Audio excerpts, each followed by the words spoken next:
Someone who's in chances. The Bulls' reign was over. Therefore, the focus of the league's stars became crystal clear. Earn the crown that has eluded them. But as the playoffs progressed, most were left to reflect on another missed opportunity. Still, one long-denied star managed to shine. A celebrated admiral is moments away from leading the San Antonio Spurs into battle. It's the first trip to the NBA Finals for David Robinson. Will the special forces that surround the admiral continue to dominate their opponents? 10 consecutive postseason wins makes them the prohibitive favorite and moves Robinson that much closer to the championship he covets. Uncertainty defined the New York Knicks regular season. But turmoil and lackluster results have given way to spectacular playoff achievement and team harmony. When this unconventional collection of stars lost their leader, they never lost heart. Instead, it inspired them to last-second heroics and peak performances that have the skeptics asking and fans begging, can the 8th seed do it again? The window of opportunity is now, but who will persevere through the uncertainty and pressure of a championship? This much is certain. Game 1 of the NBA Finals is next.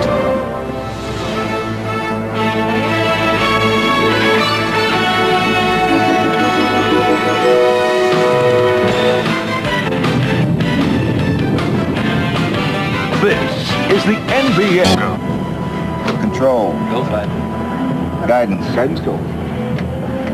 Launch control, this is Houston. We are go for launch. Houston, we have a problem.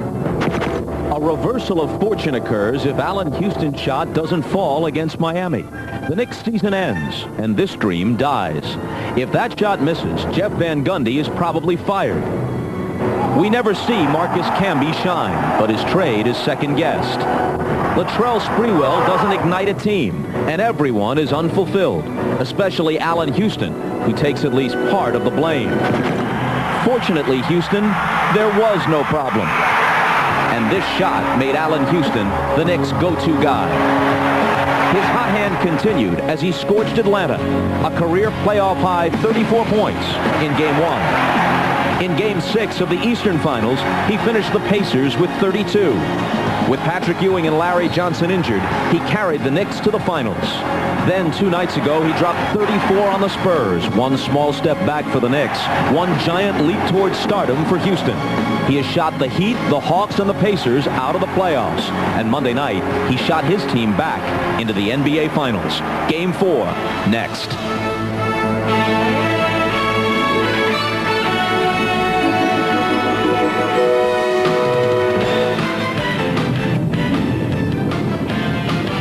This is the NBA on NBC. The 1999 NBA Finals. Tonight, Game 4, the San Antonio Spurs versus the New York Knicks. If you thought New York City was alive for Game 3, wait until you hear the roar at the Garden for Game 4. Allen Houston, the toast of the town after his 34 points, convinced Knicks fans that they are not just able to compete with the Spurs, but that tonight, if all goes well, they can draw even. And, against all odds, turn this into a best 2 out of 3 test for the NBA championship. Game 4, only a few moments away. Hello again, everybody. With Doug Collins, I'm Bob Costas. Welcome back to Madison Square Garden. What did the Knicks do to give Allen Houston the kind of looks that led to 34 points in Game 3? Well, Bob, they made a nice adjustment. They started out by posting Allen Houston. They got Mario Elie and Jaren Jackson in early foul trouble, got him closer to the basket. He got easier scores, 13 points in the first quarter. Latrell Sprewell did what he does best, drive that ball to the basket. And then in the fourth period, they came up big on the outside. 4-point game, Allen Houston squares it up, pushes the lead back to 6, and Sprewell, a nice fourth quarter where he had 10 points and another critical jump shot. And they were able to get Tim Duncan on the move defensively by posting Allen Houston. The number of passes, the double team, Duncan Duncan coming out of the double team. The screen roll. It opens up the middle. Kurt Thomas is able to lay the ball in the basket. They wanted to play from ahead, and they did. They never trailed the entire game. Tied in the third quarter, a broken play. Allen Houston hits a three. They never look back, and Bob, they're going to need more of the same tonight. They also got, in addition to Houston and Sprewell, a significant third source of scoring with Larry Johnson chipping in with 16. That's what the Spurs did not get. Even though Tim Duncan was blanked in the fourth quarter, he still had 20 points, and combined with David Robinson, they had 45. But where was everybody else? Well, what happened was the Spurs were able to get their scoring from Robinson and Duncan, but New York did not panic. They said, we're going to try to focus in on the perimeter people. Duncan was able to wheel in there and score. David Robinson, 25 points, laid the ball in the basket, but when they need their perimeter people, they were not there. Sean Elliott did not make critical shots. Mario Ellie got in early foul trouble. He never found his rhythm either, so the perimeter people did not come through. And if you want to look at the differences in games 1, 2, and 3, in game 1, the supporting cast, Jaren Jackson, 17 big points. In game 2, Ellie and Elliott with 25. But in game 3, they combined for 13. The shooting was not there. And to me, Bob, the key guy is going to be Sean Elliott. He has got to make Sprewell guard him on the perimeter and be an offensive factor in tonight's game. Bob? As we said earlier, much of New York now seems convinced that the Knicks are back in the series. But Jeff Van Gundy says not so fast. He doesn't see it that way. If they just want to, knock on the door, well, we knocked on the door. If we want to go in the door, we got to win today. A quick check of the starting lineups. No changes, of course, for San Antonio. When you lose one game, but you won 44 of 51, you're not going to fiddle with anything. Camby is back in the starting lineup for the second time in a row for New York, but he's got to stay on the floor. Because of foul trouble, he managed only 16 minutes on Monday night. Let's check with Ahmad. All right, thanks, Bob. The loss in Game 3 has not affected the confident swagger of San Antonio Spurs. David Robinson told me that a lot of people were disappointed because they were thinking sweep. No one in this team ever thought that. He said this is the NBA Finals. They knew the New York Knicks would not lay down. What it did do is cause them to refocus, find out what they did wrong, and come back even better, more ready. Let's go down to Jim Gray. All right, thank you very much, Ahmad. Well, I spoke with Jeff Van Gundy, and he told me he's very upset with Mario Ellie and Sean Elliott for their comments after Game 3. He says every time we win a game, the other team says that it's because we got a good whistle, that the officials helped us. Well, I'm sick of it. If anybody's getting the benefit of the doubt in this series, it's the Spurs. They've shot 27 more free throws. Why don't these guys just stand up and say, we played better, we won the game? Seems as though Jeff Van Gundy, after 4 games and saying he couldn't find any Spurs to dislike, has found some, Bob. Jim, thanks a lot. The officials tonight are Hugh Evans, Ron Garrettson, and Mike Mathis. The Spurs in San Antonio in the first 2 games were whistled for 31 total fouls. They were called for 27 fouls in their Game 3 loss here. Well, foul trouble is definitely going to be a key tonight. And I think, once again, Bob, we need to look for the energy and effort we know is going to be there for New York in this first quarter. They got off to a great start, led by as many as 14 in Game 3. I thought that was critical. Can they get the same kind of results tonight? The tip to New York.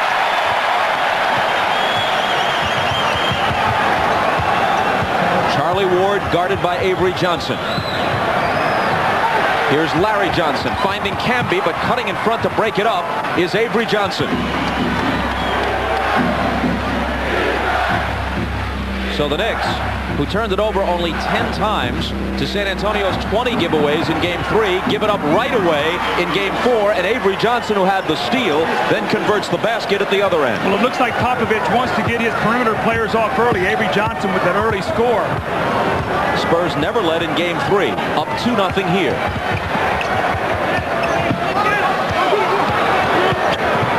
Sprewell ties it.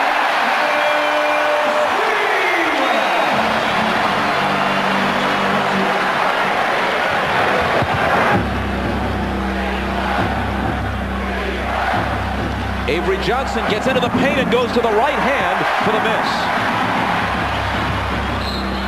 And now Mario Ellie, who was quickly in foul trouble in Game 3, picks up a personal here, 1 minute and 8 seconds into Game 4. Well, those are the fouls you cannot commit, Bob. Those fouls out there, they lead to nothing. And Mario Ellie tried to get into that passing lane and got the foul. And he's got to stay on the floor because he's their most physical defender down there and can play against Allen Houston. Looks like they've made the change already. Sean Elliott playing Allen Houston tonight.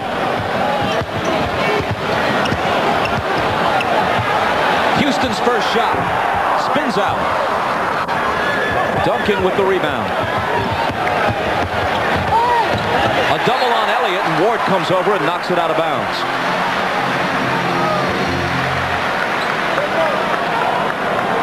Sean Elliott will throw it in.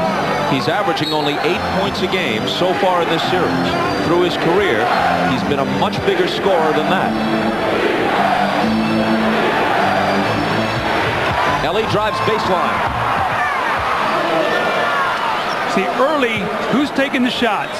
Ellie, Avery Johnson. I think this is a conscious effort not to let those guys get lost here early in the game. He knows Robinson and Duncan can get involved anytime.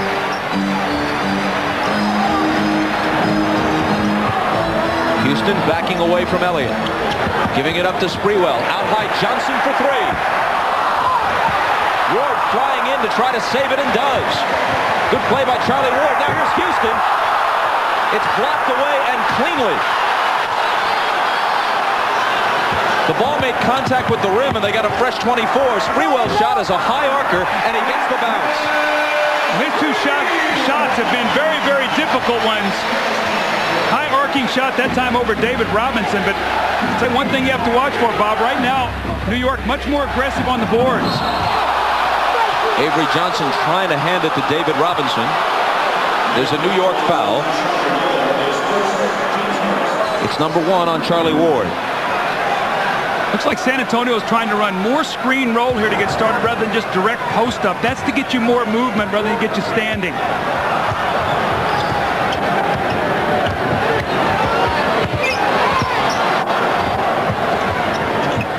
Elliott from the side hits the three. They've been waiting a long time for that. Well, they need him. You know, Bob, he is their third best scorer, and we've seen what he's done in the playoffs this year. How about the ball movement around the perimeter? That's more like the Spurs. Nice pass from Johnson to Camby. He gets it back. Can't put it home, but he was fouled. You're right about the ball movement. That's when they're at their best, swinging that ball around the perimeter, out of the double teams. Elliott hits the shot, but we see Camby very aggressive here early. And Bobby's got to channel this. He can't allow this to create the negative things. He got an early foul trouble. That's been his tendency. And then as he gets tired, he has played better. New York already has 3 offensive rebounds. Spurs have none. See the free throw disparity in games 1 and 2. It was 66 attempts for San Antonio. Then in game 3, you saw the difference, 30 to 22. But you know what, Bob? When you're aggressive, when you're going to the basket, you're going to get those calls. And that's what happened in the game the other night. New York were the aggressors on the offensive boards, forcing turnovers in every category. Camby, just a 55% free throw shooter, makes them both.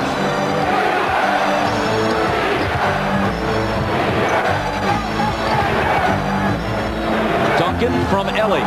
Into the lane, on the run, missed it. Robinson keeping it alive, gets it back, can't put it down. But finally, the third try is there on the tip. Tim Duncan's first basket. You know, Camby's guarding David Robinson, and he's a shot blocker, so someone's going to have to get their body on David Robinson. Now, that's twice he's got his hands on the ball early on the offensive backboard. Houston. Got it. He's playing with such great confidence. He missed his first couple shots, doesn't even hesitate on that jump shot.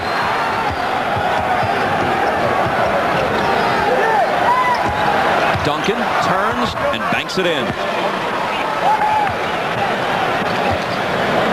Spurs by 3.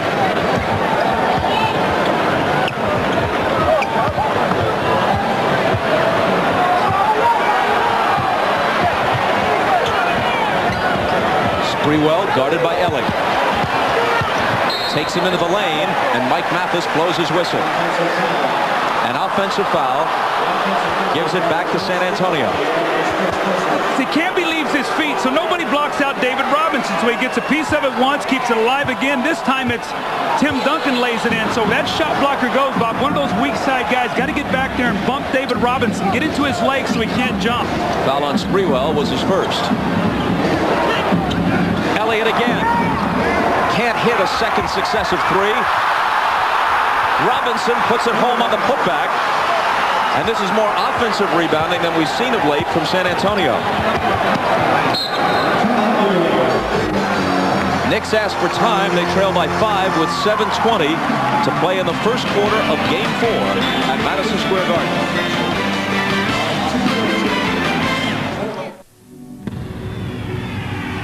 Some things are so genuinely. Robinson had exactly 1 offensive rebound. Tonight, he's got 4. Well, that's one of the keys, because second shot opportunities, that's created with Avery Johnson getting in the paint and creating opportunities, so people have to help. And Jim Gray during that timeout said that Jeff Van Gundy said, we can live with Robinson and Duncan. Keep him out of the paint so others can't get involved.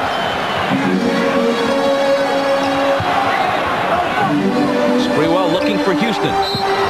Trying to lob it over Elliott. Houston touched it last. There was an offensive foul before the touch, and it's on Houston trying to push off to get position. Wow, that's an interesting call. Now, you've already seen in 2 post-ups, Allen Houston with a foul and Latrell Sprewell, much different than we saw the other night. Where it was widely felt that the Knicks got the benefit of a majority of the calls. Avery Johnson. San Antonio by 7. See, San Antonio's made an unbelievable adjustment here, Bob. They're getting Elliott and Avery Johnson involved. Very, very smart.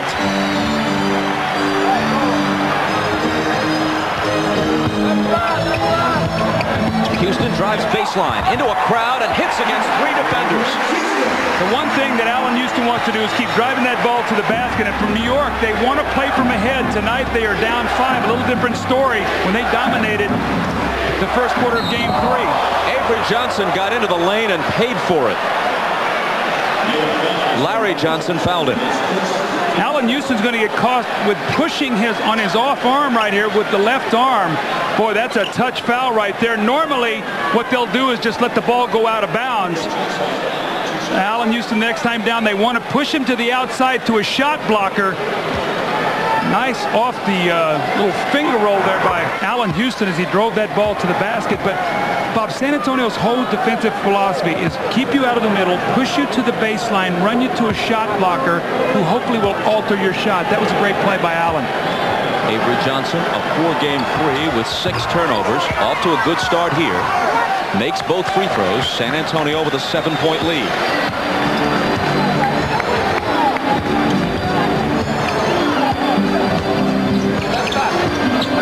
Charlie Ward finds the range with a 3. Ward, to be honest, has given the Knicks next to nothing.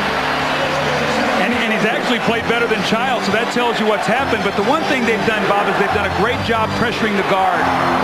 David Robinson with a 15-footer that goes down. Everybody involved right now for San Antonio. They're in a very, very good offensive rhythm. Ward, who had a hopeful sign a moment ago, finds Houston for 3. It rattles out on him. The rebound to Duncan and the outlet to Avery Johnson. It's taken away from him by Ward. Now a foot race with Robinson. Ward goes for the trap. Canby, who slams it home. A smart move by Charlie Ward. Well, he's got those quarterback eyes. He played quarterback, and he was reading the field that time. He looked over his shoulder, and he saw he had Canby. That's a nice play. So he lateraled, huh? He lateraled, absolutely.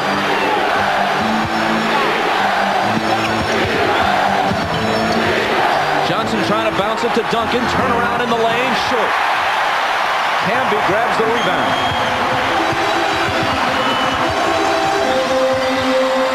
His jumper. Overshot. Chased down by Duncan. And Mike Mathis stops play. Avery Johnson has some blood on his right elbow. And by rule, he has to leave. Back-to-back plays by Charlie Ward. He reads that Avery Johnson's going to give him that jump shot, so he just gets himself together in nice rhythms. And then the great steal, Avery Johnson tries to cross him over. He picks his pocket, and as he drives the ball down the floor, watch him peek over his right shoulder. Right there, he sees what's happening, gets David Robinson to commit, and then the powerful finish from Canby. See, when you get a player like Canby, those kind of baskets, it energizes. It makes him that much better. Like he was running the option at Florida State. That's right. Kerr is in for Avery Johnson, who's out to have his elbow bandaged, and Duncan does it again. Duncan, who scored 20 in Game 3, has 6 already tonight. He was held scoreless 0 for 4 from the floor in the fourth quarter when the game was being decided on Monday. Ward spinning. Charlie Ward feeling it all of a sudden. 7 now points from Charlie Ward as he's really picked up some pace here now. But Bob, the interesting thing here, Steve Kerr already in the game for Avery Johnson. And here's Kerr dumping it into Duncan for the turnaround off the glass. 8 points for Tim. And Bob, to follow that up, because Avery's out with the blood and Steve Kerr's in, look for Charlie Ward to continue to try to attack him. So they're going to try to get him back in as soon as possible. They do not like to play Steve Kerr as a point guard. They want to play him more as a shooter. So see if Charlie Ward continues to go at him here.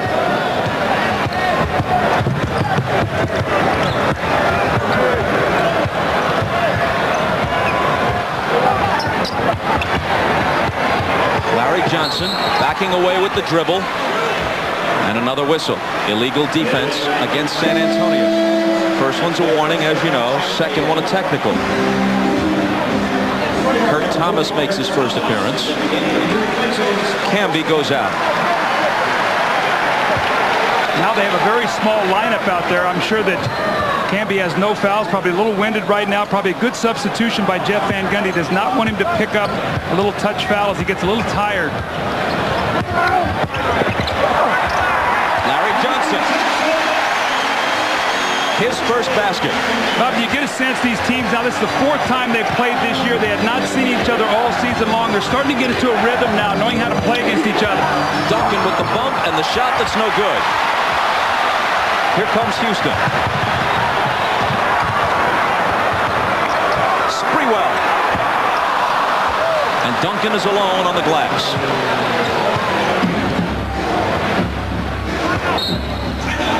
Kerr turns to Hugh Evans and asks for timeout. It comes with 3:05 to play in the first. Monday night, Avery Johnson and the Spurs saw their record 12-game playoff winning streak snapped by the Knicks. Losing is something the Spurs are not exactly used to. They're winners of 44 of their last 51. Oh my God. The day after a loss, things aren't the same, you know. The food tastes different. You wake up, you just got this funny feeling that you don't, and you know you don't like to feel this way. And you know how you like to feel after a win, and that's where you want to be. So we do take it personally, not so much where we're going to get out of our games or somebody's going to try to put the team on their shoulders and lead them to victory. But it's a certain way that we respond, and I'm hoping we're going to respond like that in Game 4.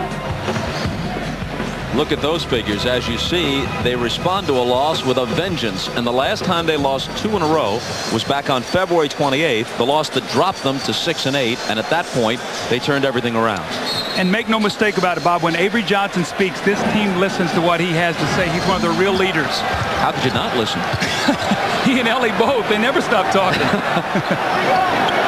You're a captive audience. The jumper by Duncan spills off. The rebound to Larry Johnson. Houston pulls up and fires. Allen Houston stays high. I love that early offense for New York because it takes the shot blocking out of the game for San Antonio. Those shot blockers then become ineffective. They only blocked 3 in Game 3 after 7 the first 2 games. Robinson's out. Rose in for the Spurs. Mario Ellie to the hoop. The jumper, or that set shot, really, that he takes has not been there for him throughout the playoffs. He's trying to get his offense by going to the rack. That was too easy there. Allen Houston just escorted him to the basket. Now all 5 starters have scored for San Antonio and for New York. Both teams in a great offensive rhythm. Ward. What's up with Charlie Ward? Tell you what's up. He likes the matchup right now. With Steve Kerr on him, he knows he's got to give him some daylight, back off of him, and he's taking advantage of it right now. That's good basketball. But he started doing it with Avery on him. Absolutely. He's a new man tonight. Duncan on the drive is fouled and goes down hard. It's number 1 on Kurt Thomas. Allen Houston comes down the floor. He sees the defense is back, but New York has to look for this kind of early offense. It plays into then being able to get to the basket later, and then Charlie Ward, see the space that Steve Kerr gives him, doesn't think he's going to take the shot. Once you get a couple shots, you gain some confidence, and Charlie Ward is playing exceptionally well here in this first period. Ellie out, Jaren Jackson in. This is Jackson. 17 points in game 1. 3 points total since. His pass intercepted by Charlie Ward. Ward with 10 points now. His 3 and then his steal and drive have given the Knicks the lead. Looks like Mario Ellie's down on the court holding his leg. They're going to have to take a timeout. Where Jaren Jackson threw a bad pass. Mario Ellie is very upset at him as he lays on the court right now.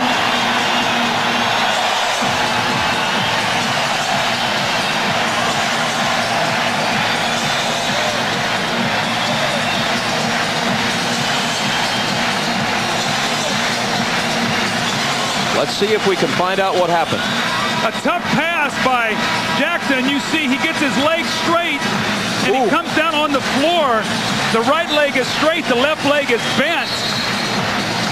Bad pass across court by Jaren Jackson, and Charlie Ward, again with those football instincts. This time, instead of a quarterback, he's a free safety. Picks it off and goes in for the layup. So Charlie Ward is jump-starting his team. Jeff Van Gundy very, very happy. You don't expect this from Charlie Ward. Charlie Ward, the 1993 Heisman Trophy winner at Florida State. Also a good baseball player. The Yankees and Brewers each pursued him. The question is, not is he a great athlete? He clearly is. Is he an NBA point guard? Through most of this season and most of these playoffs, he really has not been. But tonight, what a performance in this first quarter. Well, they're going to need it, Bob, because questions about Chris Childs' knee. He might have to play heavy minutes tonight with Childs being hurt.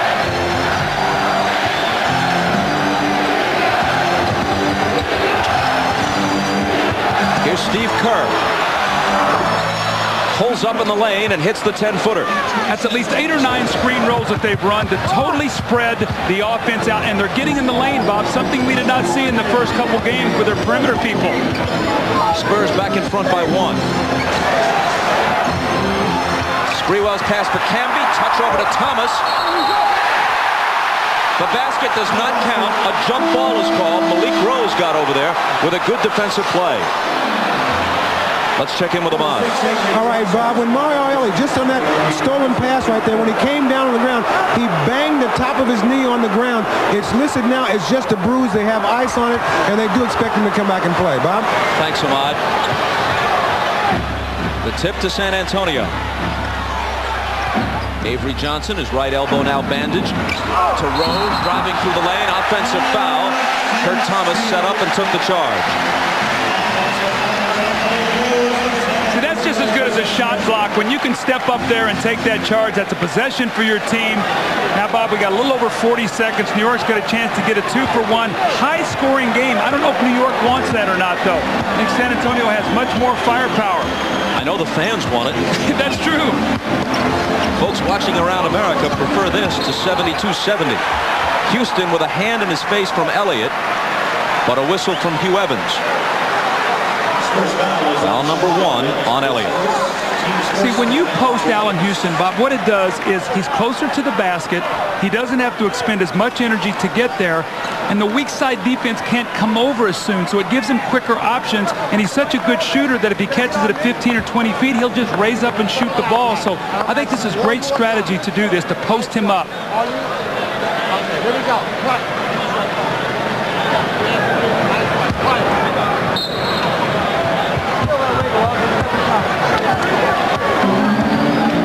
Charlie Ward, who already has his high point production of the series in this first quarter alone, gives it up to Houston, and an illegal defense. That's the second one called on San Antonio. So the Knicks will shoot, and Houston will do it. And you can log on to NBA.com to get game analysis from Cybercast host Steve Snapper Jones. The multifaceted cyber snapper is currently analyzing the game in progress, in addition to answering fan questions. It's all at NBA.com, your ultimate online resource for the NBA playoffs.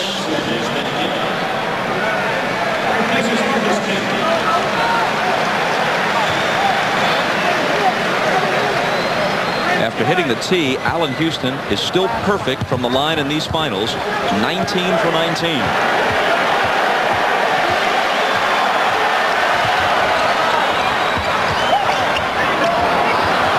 5 seconds. Houston to Thomas, who juggles it, gets the shot off, and hits it. 1 second to play.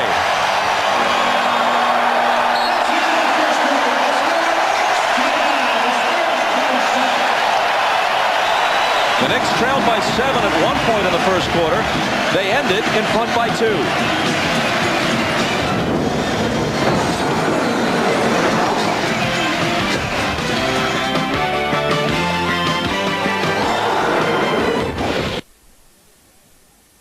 Here by getting penetration, a lot off screen rolls. Avery Johnson gets in the lane and he gets a score. Mario Ellie does the same. He drives the ball to the basket. Then from the left side of the floor, drives in and lays it in once again. And then Steve Kerr with a pump fake and he gets in the lane. So right now, the perimeter player is very actively involved, and you see how important it is. 28% games 1 of 2 of Portland. Right on down line, but they need, Bob, to give this Twin Towers some help on the perimeter, because you know when it's all said and done, Robinson and Duncan are probably going to have anywhere from 40 to 50 points.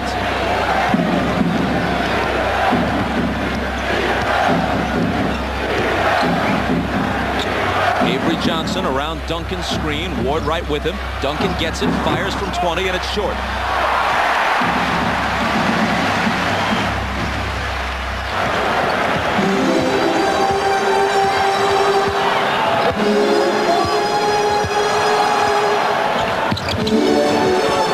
Sprewell with Jaren Jackson defending. Snaps a pass cross court that eludes Kurt Thomas, and on the turnover it belongs to the Spurs. Sprewell is not a good ball handler. He will get careless if you pressure him with a double team. That was an errant pass. Bob, San Antonio does not like the double team. They don't do it very often, as we see Ellie come back into the ball game. After banging that knee, Sean Elliott sits down. But San Antonio doesn't like to double team the post, and it causes them problems. It gets those big guys running around. Here is Ellie. Thought about taking the 3, instead drives to the hoop. Looking for Duncan. There to pick it up is Jaren Jackson. 5 seconds to shoot. Malik Rose with a long one. Outside his range, really. And the rebound to Sprewell. Knicks quickly back. Camby catch and shoot. So vital for him to stay out of foul trouble. They were very fortunate. He got in foul trouble in game 3, played only 16 minutes. They could get a win. They need him 35, 36 minutes tonight.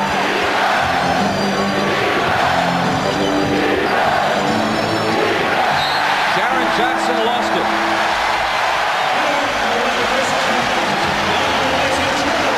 Let's go to Jim Gray. All right, thanks, Bob, as Chris Childs checks in. Right after the introduction to the lineups, Chris Childs went back into the locker room to try and keep his left knee warm, had his brace tightened up a little bit, came back and watched the rest of the first quarter, so he's been trying to stay a little bit warm. Talked to him before the game. He said it's considerably swollen. He's going to have some trouble, but he wants to try and play through it. Bob? Thanks, Jim. Childs in with New York on a 10-2 run right now. Sprewell misses the turnaround.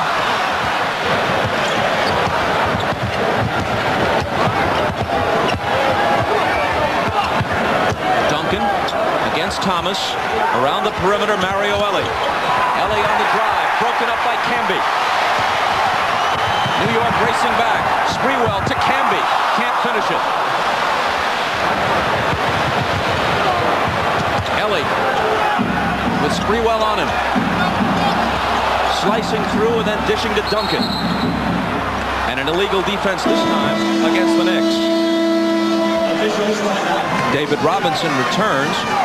Missed a little more than 5 minutes on the game clock, but about 17 and a half minutes of actual rest. Avery Johnson throws up that left-handed runner. New York's got to be a little concerned. Those guards are getting in that lane, and if they start coming over the New York big men to help, that's going to free up Duncan and Robinson. That's got to be a concern right now, even though New York still leads by 2. 8 points for Avery Johnson. Childs pass finds Camby, but it spills off for him. Bouncing to Sprewell. Misses the bank. Ellie leaves it for Avery Johnson. Cut off as he heads into the lane, so he backs away. And Mike Mathis says hold on. New York foul on Kurt Thomas as we check with Jim Gray. Thanks, Bob. As Doug was talking about a little bit earlier, Jeff Van Gundy keeps emphasizing during the timeouts, do not let Avery Johnson get into the lane. When he gets into the lane, he is able to create for himself or open up the three-pointers. Give Duncan or Robinson their points when they're in the game, but keep Avery out of the lane. So far, they haven't been very successful. Bob? Johnson with the head fake decides against the shot. Jerome Kersey is in the game for the first time. He hasn't seen much playing time at all of late. Same move for Avery Johnson, same result. He's got 10 points. How about the leading scorers in the game? Charlie Ward with 10 and Avery Johnson with 10. Bob, I bet I could have won a little bet with you on that tonight, right? Early in this game?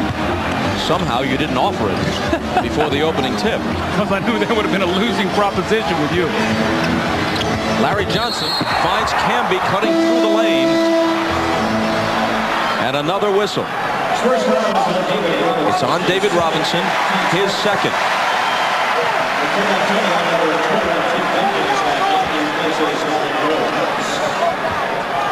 So concerned about the big guys.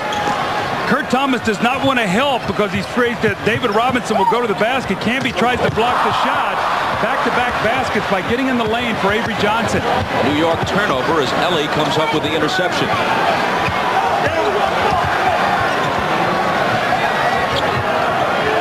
Duncan guarded by Dudley. Childs over on the double. Avery Johnson swings it to Jerome Kersey. And Jerome Kersey, not heard from in quite some time, hits his first shot. He went to the finals with the Trailblazers in both 90 and 92.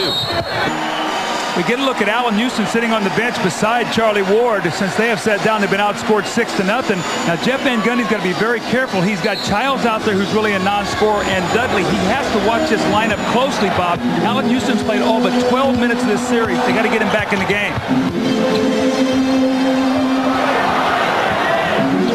Here's Sprewell. Now they set it up with Childs, working behind a Johnson screen. And the foul is on Avery Johnson, his first.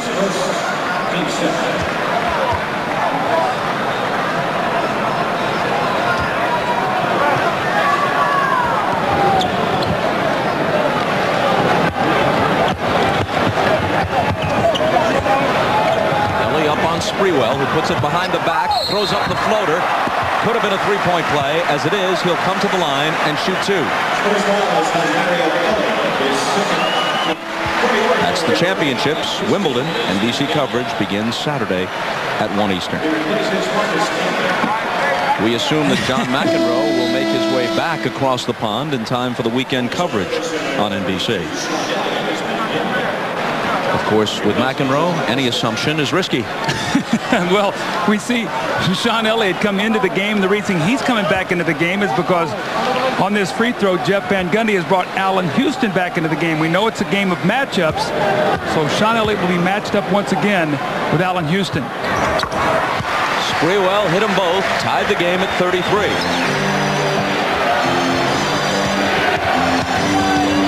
Johnson races across against Childs. Duncan with the screen. Around the perimeter, here's Elliott.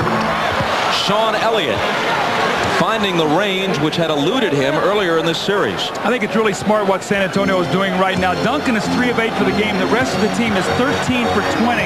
You know Duncan eventually is going to get his. Now everybody's involved. I think that's very positive for San Antonio.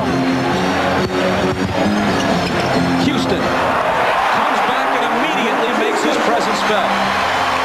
You know, he was talking about watching, as a young guy, watching films and stuff of Walt Frazier and Earl Monroe, 2 great New York guards and won championships here. That little mid-range jump shot, he said they were so effective. That's what he's doing.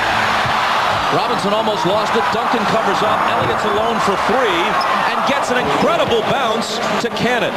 Remember, they said they liked the rims here. Tim Duncan, when he came in, he said, I love these rims. That was a kind bounce for Sean Elliott. He's off to a great start. What is that, 8 points for Elliott now? Pair of threes and a 2-point jumper off the baseline. Well, he had only 7 points in the entire game 3. He's so critical. And once again, it's Avery Johnson with that drive that just sort of opens everything up. Sean Elliott hits that little jumper and then follows it up with a 3. He was just hit with his second foul. New York ball from the side as play resumes. Here's Dudley. Prior to that, Dudley had missed 13 of his last 14 field goal attempts. When you double team, you allow a guy like Chris Dudley to get a layup. That's why the Spurs don't like to do it, but they have to do it right now against Sprewell in Houston. And at the other end, Dudley appears to have fouled Robinson. And it's number 1 on Chris. See, but with Sean Elliott playing well and the perimeter players, what it does, it forces Houston and Sprewell to expend some energy on defense, something they had to do a lot of in the first 2 series and haven't done much of here. Avery Johnson. Dudley with the rebound. Childs to Sprewell, pulls up and connects. Knicks getting it from a number of sources tonight. This has been the best game of the series. Well played by both teams.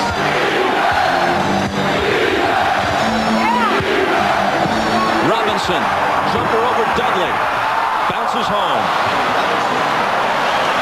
8 for the Admiral. He hasn't been to the free throw line yet. He shot 17 free throws the other night in the course of scoring 25 points.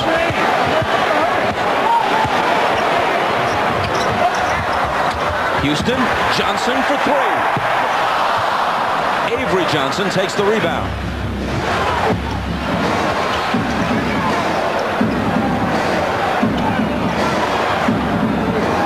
Duncan against the smaller Johnson, who fouled him. San Antonio knows they have a mismatch inside it. Anytime they want to go into David Robinson or Tim Duncan, the little bump there by David Robinson, that sweet little left-hand jump shot. And once again, those kind rims, that's about 4 bounces. Patrick Ewing says, man, why can't I play? I want to play. This is the time of the year to be out there, and I can't be a part of this team. It's got to be killing him inside, Bob.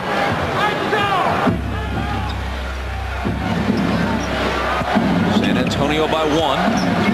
5 minutes to play in the half. Duncan fades, fires, and puts it down off the glass. Patience. He is just taking his time after 3 great start. Now he's in his last 2 shots, so he's working himself into the game.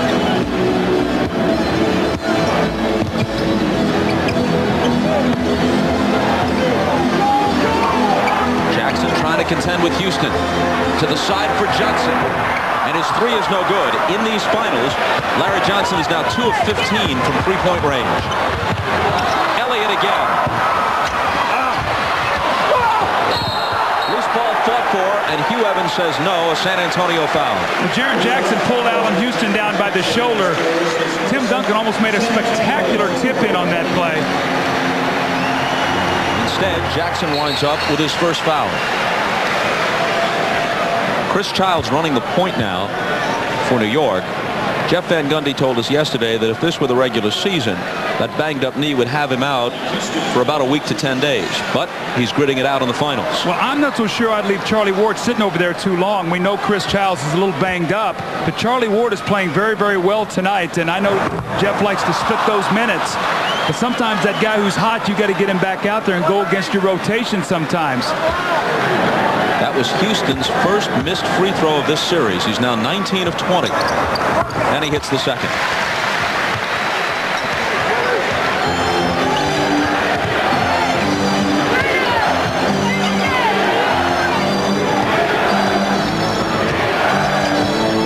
Jaren Jackson hasn't done anything since game 1. That was a bad shot. He should have thrown that ball into the post. He forced that shot. Larry Johnson spinning on Elliott. And a foul is called. No, making a travel. A travel on Larry Johnson. That could have been a big foul. I think that would have been Sean Elliott's 3rd, and he's playing well. They cannot lose him. What's happened now, they've got Sean Elliott matched up against Larry Johnson. As New York has gone big, they forced now Elliott to play him. Well, Elliott hit him, but a microsecond before that, Johnson traveled. Absolutely. So that's a big non-call there on the foul. Here's Duncan against Dudley. Larry Johnson takes it. Houston quickly back into the lane, left hand. Johnson on the offensive glass. Houston. And Elliott takes it, flipping it to Johnson. San Antonio asked for time. 3:18 to play in the first half. They lead it by a basket in pursuit of a 3-1 lead in the series. Something. Incredible highs during this postseason. He scored 32 points in a Game 6 victory against the Pacers, and then less than 24 hours later, his first child was born. All of a sudden go from everything that we went through, from being in New York, from being up and down, AC, and nobody believed in anything. Then we're in the finals. The next day, you have your first child, and I was just like, wow, I was just overwhelmed. Lots more with Allen Houston coming up at halftime. Let's go back to courtside now and rejoin Bob and Doug. Thanks, Hannah. Allen Houston's dad, Wade, longtime high school and college coach. So Allen's been around the game his whole life. Well, also, Allen got a taste of being a father the other night. Sunday night, he got up in the middle of the night. The baby was crying. And you see that little scratch on his forehead there. He got into the refrigerator and banged his head early in the morning. He said he was embarrassed. He thought he was going to have stitches. So welcome to fatherhood, Allen. And welcome to trying to defend Tim Duncan, and that goes for everybody in a white shirt. Well, Popovich called that timeout, and he said, look, we've spread them out. Now throw the ball in the post. He was upset with Jaren Jackson with that last quick shot. Duncan's got 10. Houston with Elliott on it. Turns, shoots over him, and it spins out. The rebound taken by Duncan. Avery Johnson with the lob to the Admiral. It's broken up. Here's Sprewell. Slams on the brakes, fires the jumper, and draws the foul. It's on Jaren Jackson, his second. When Coach made his point in the timeout, I said, look, get the ball inside. We run our screen rolls. All you guys are involved. Throw the ball into our star. And they do, and they get the score.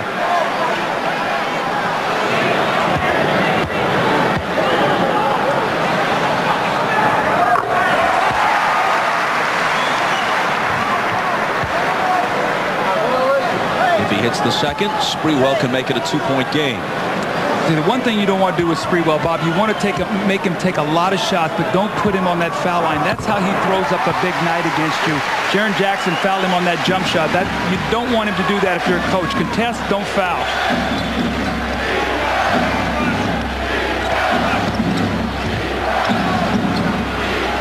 Tim Duncan driving on Dudley, spinning. He'll come to the free throw line. Saw the shot play the other day, Bob. My son Chris coached in Detroit last year with Nancy Lieberman-Klein. They've got off to a good start. Big win last night against Charlotte. So Phoenix coming to town with Cheryl Miller. That should be very good. Dudley with some comments from Mike Mathis as he leaves, replaced by Larry Johnson.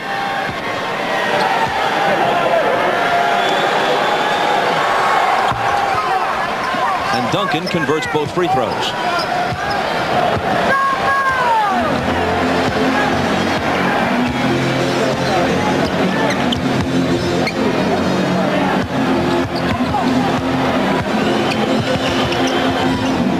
Houston lost it with Jaren Jackson breaking up his pass, but Charlie Ward takes it back just as quickly. His pass eludes Johnson. Now the officials confer, and it was touched last by San Antonio. The Knicks will keep it. That was a nice steal by Charlie Ward in the open court. It looked like the Spurs had a fast break. Both of the big guys out running on the wing, and Jaren Jackson, not a good ball handler, turned it over. Let's see if the Knicks can take advantage and cut this lead back down to 2. It was Ward's third steal. He has 2 assists and 10 points. Here's Ward into the lane, finding Camby. Charlie Ward has been great, Bob. I mean, Jeff Van Gundy's going to have to really watch tonight and keep him on the floor because this is by far the best he has played. Avery Johnson. Jaren Jackson lets it go and gives San Antonio a 4-point lead. Now, see, that shot is fine because that's uncontested, and that's off the little dribble by Avery to get in that lane. But once again, Avery Johnson getting in the paint, causing all kinds of problems.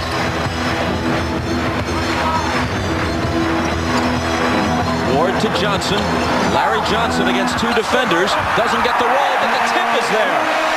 You see why Camby's got to stay out of foul trouble? He's the only guy on the New York York front line who can make that kind of play. That's just an aggressive, energetic, quick jumping play. 10 points and 6 rebounds now for Camby. Duncan from 20.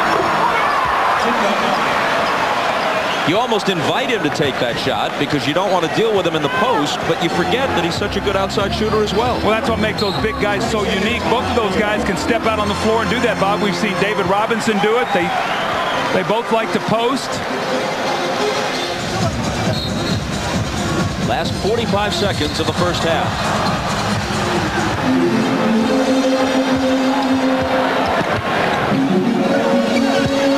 Sprewell spins around Jackson, but coming over to block it is Duncan.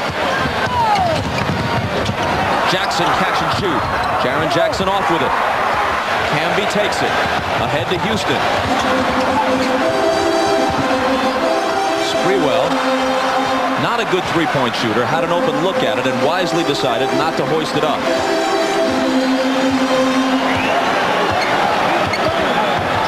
Six on the shot clock. Sprewell to Thomas for the jumper. 4 seconds now. San Antonio has to hurry. Jaren Jackson from midcourt. Came pretty close with it. The Spurs will settle for a 4-point halftime lead. Stay tuned for the Prudential halftime report. Hannah Storm will, of course, be joined by Isaiah Thomas, Peter Vesey, and Bill Walton on the Showtime set. You're watching the NBA Finals on NBC.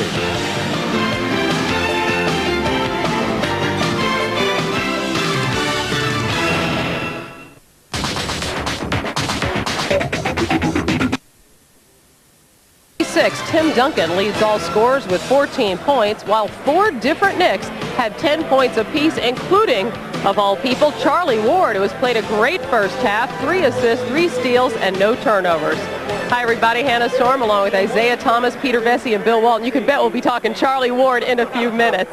Meanwhile, much has been made of the Knicks' off-season trades for Latrell Sprewell and Marcus Camby, and certainly each of them has provided substantial contributions during this postseason. But just perhaps New York's biggest personnel move came 3 years ago, when the Knicks acquired Allen Houston in a rather unconventional way. Peter spoke with Houston about it.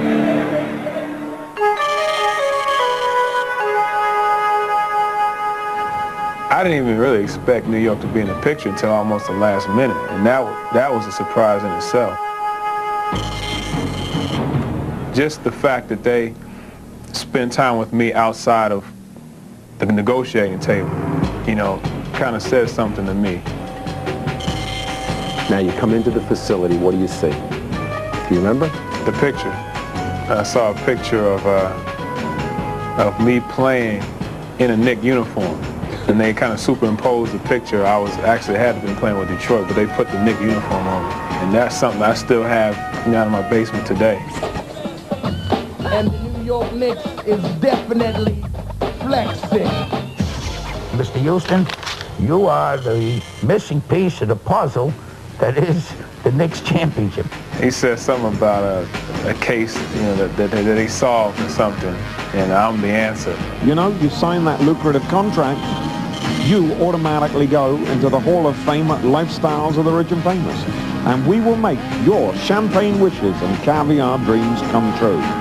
Obviously, he was talking about the swank mansions of Greenwich, Connecticut, and all this stuff. In New York, for the Knicks, in the Garden, it's butter. It made a difference. It did make a difference. I can't say it didn't make a difference because it just showed me that they really, believed in me and looked at me in that way.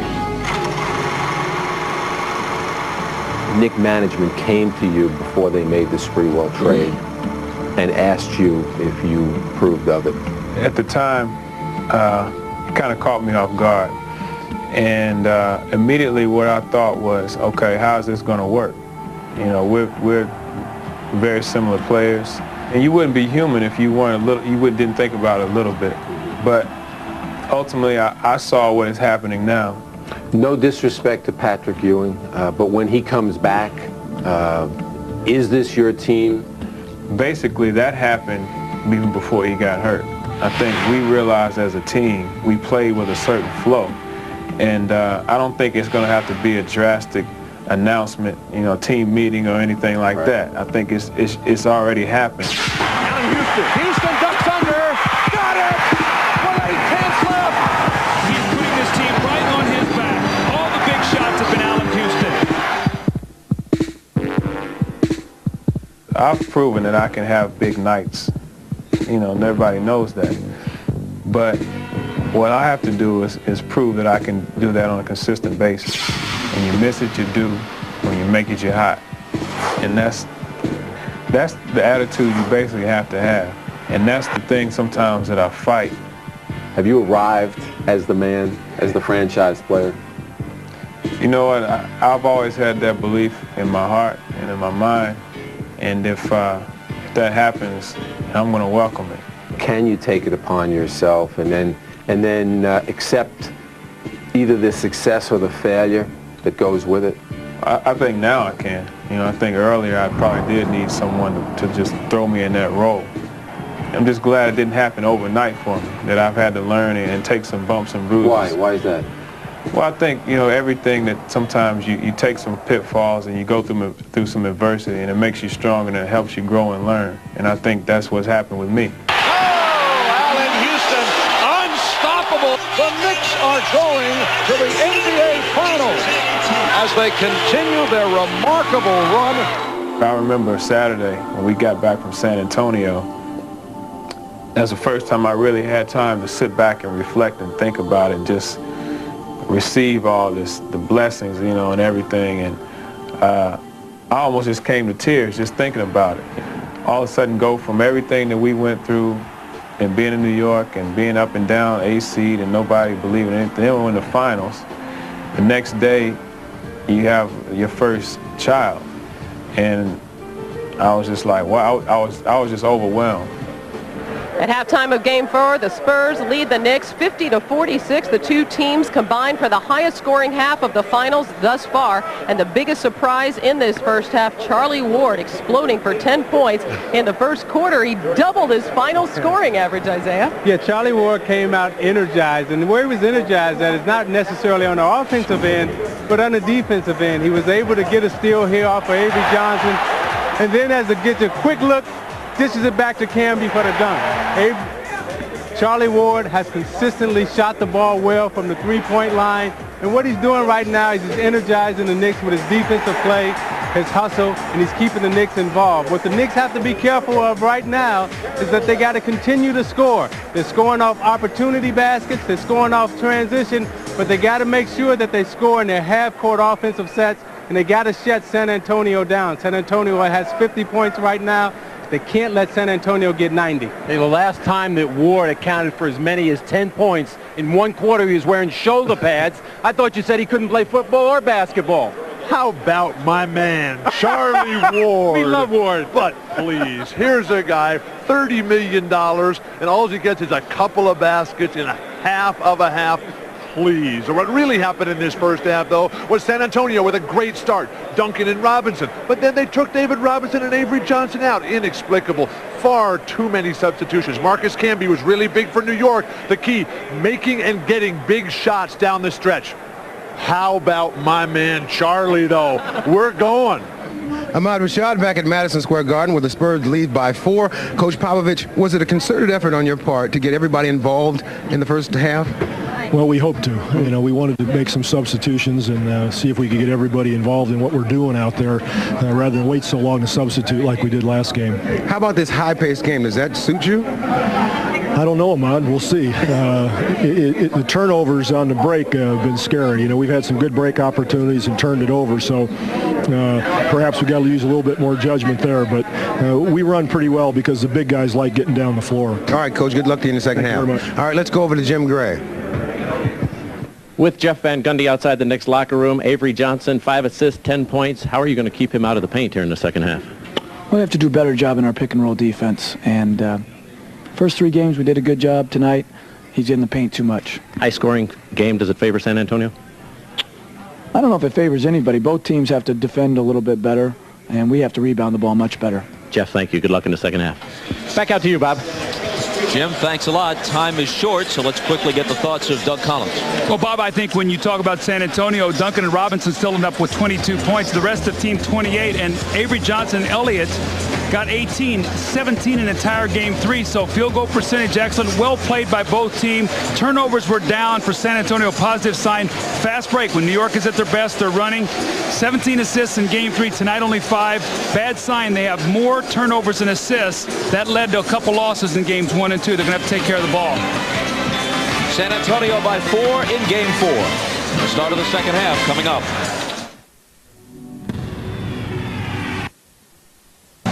Here's a number not reflected on this graphic, but it's amazing considering the fact that Marcus Camby fouled out of 2 of the first 3 games and had 5 fouls in the other one. He's played 19 minutes in the first half. He managed only 16 minutes on the floor in all of game 3, and he hasn't been whistled for a single foul. We'll see what happens now. He can start taking some more chances. He can be more aggressive on the offensive boards. If he picks up a couple fouls going over the back, it's not as critical. So he needs to really continue to go to that basket. Spurs in control as we start the second half.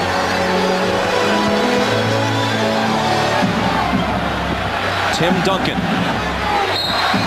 Johnson poked at it, but got a piece of Duncan for his 3rd foul. I think it'll be interesting to see which team can make a defensive stand here, get a little bit of grasp of this game defensively. That was the best offensive half that we've seen, Bob, in this series. One of the best halves we've seen the entire playoffs. So who will get a grasp of the other one defensively the quickest?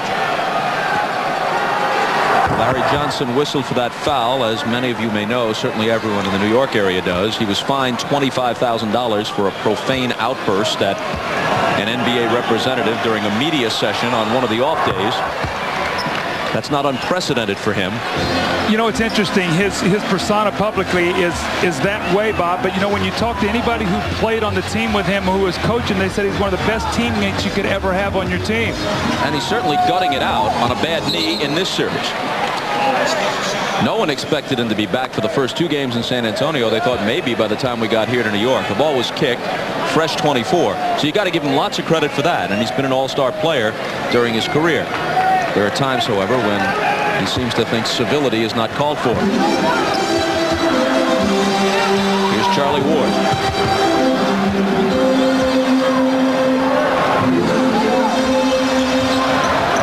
Sprewell doubled out to Johnson. Sprewell in the corner. Baseline pop. No good.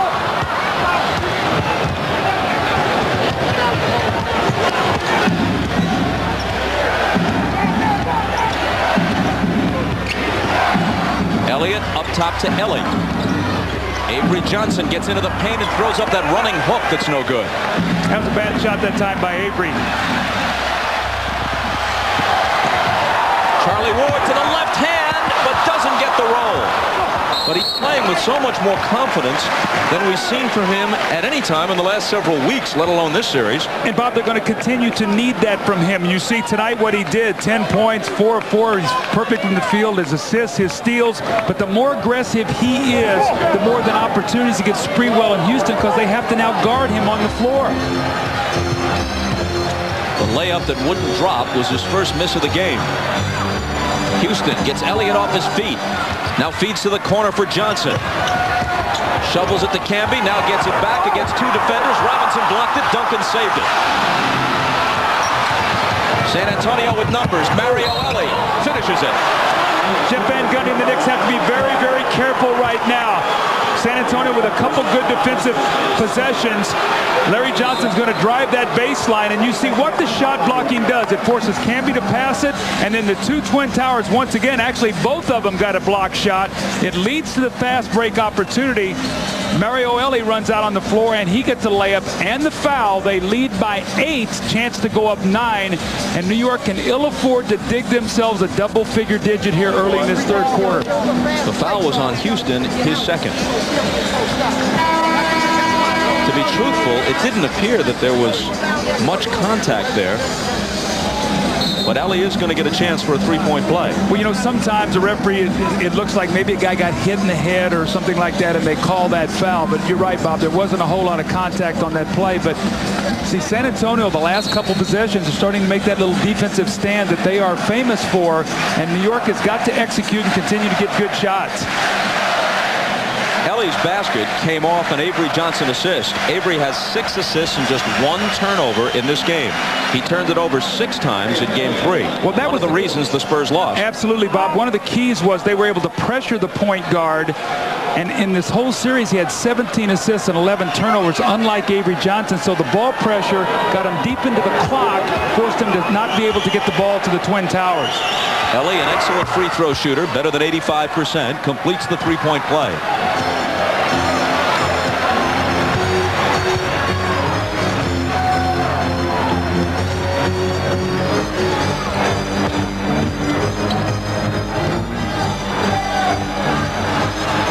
Ward bouncing to Sprewell. Now Johnson, who juggles it, ball loose and taken by Elliott.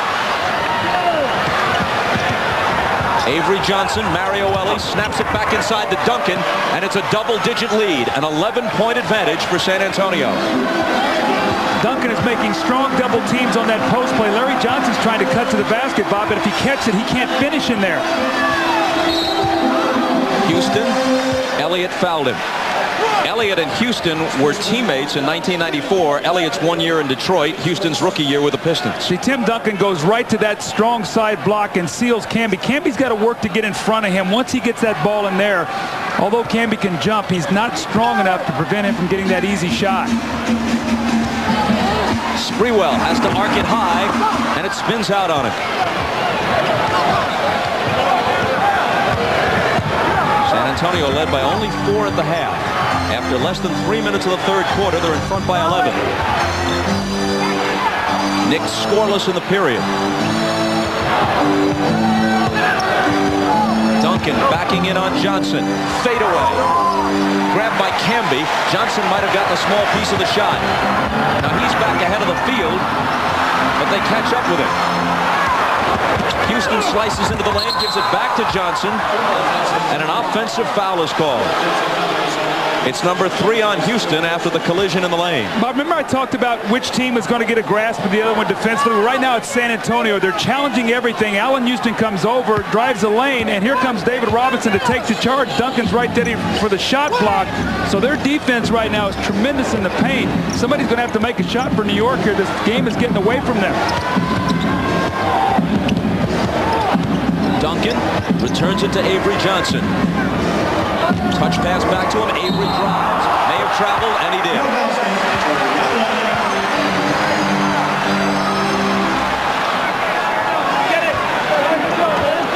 See if New York, Bob, can go back to that cross screen to get Allen Houston posted up down there. He now has Mario Ellie on him. Maybe go to Sprewell. Elliott has 3 fouls. They need to get his 4th on him if they can, but they got to attack him. There's Allen Houston. But Robinson is there to block it.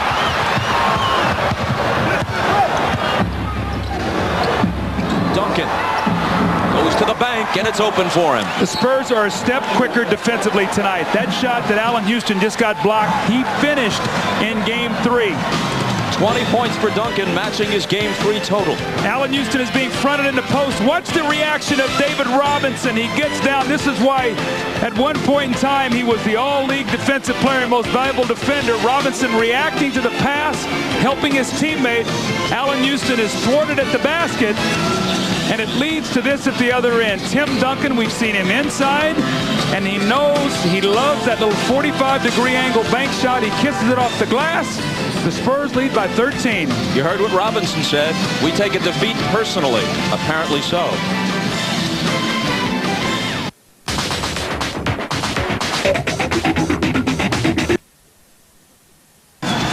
He's had a tough night. You can see in game 1 only 5 points. Game 2 only 5 points. Shot 2 of 12. Game 3 broke loose with 16. Tonight only 2, and he has 3 turnovers. It's been a nightmare for Larry Johnson inside against Duncan and Robinson. Here's Houston. A whistle as the shot swishes, and a chance for a 3-point play. Well, they needed that. Allen had missed his last 4 shots. He's now 5 of 12 from the floor. They're going to force him baseline, and Duncan just can't get there soon enough. He hits him on the arm. A great extension by Allen Houston, the great follow-through and the concentration, and a much-needed three-point play. Duncan's first foul of the night, but still a 10-point San Antonio lead.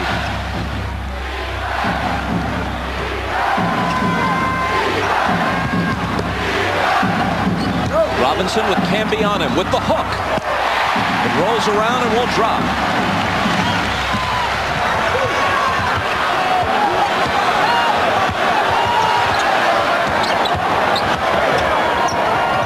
Houston gives it up to Ward. Inside to Camby. Broken up by Duncan. It's like there's 3 of Duncan and Robinson out there instead of 2. Everywhere the Knicks go, they're being smothered at the basket. Avery Johnson puts them back up by a dozen. See, I think New York's looking around a little bit like, where are the fouls? You know, we got these fouls in Game 3 tonight. That's not the case.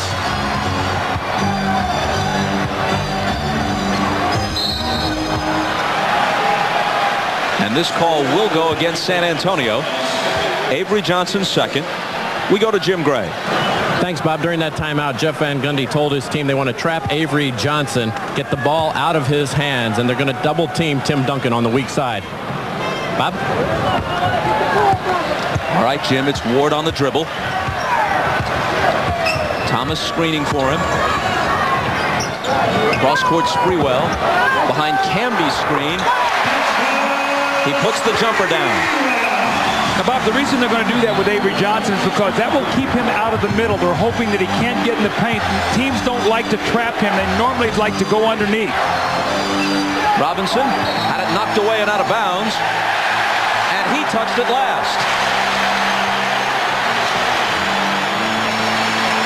He can't believe it and disputed the call with Ron Garrettson.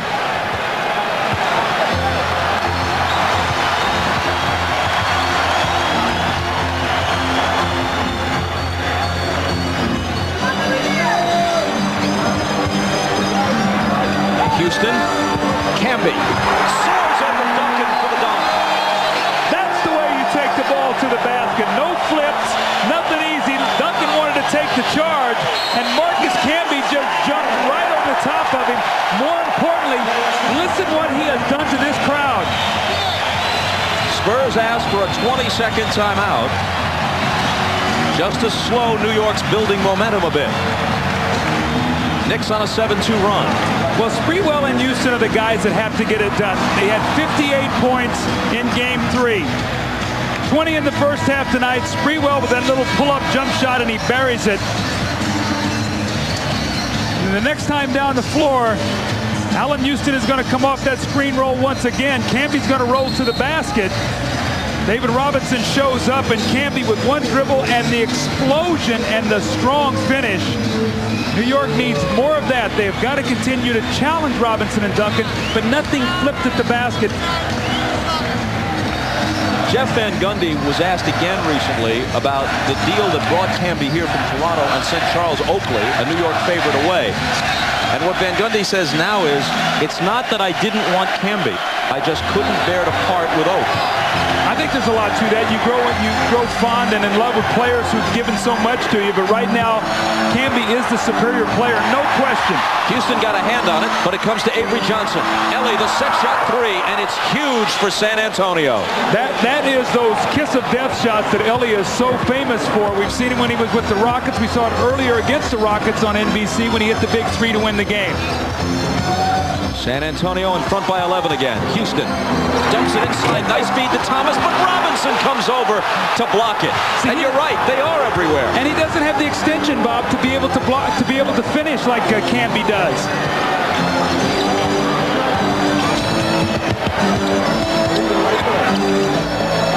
Elliott calls for the ball. Slides baseline, and it's sent back in his face by Camby. 4 seconds to shoot as Robinson comes up with it. The Avro up and under, trying to tip his own miss, and can't get it done. Houston can't hit the 3. Loose ball battle. Avery Johnson scoops it up. And now the ball is kicked. Camby actually stopped it and held it with his foot rather deftly, but that's not allowed. He looked like a goalie there as he pinned that one.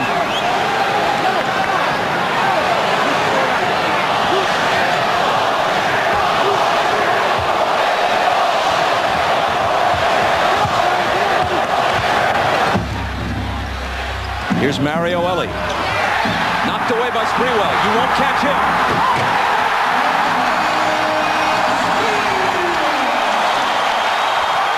When he gets a step on you, even with the ball, you can't catch him. Not only that, but you better not float out some lazy, careless pass.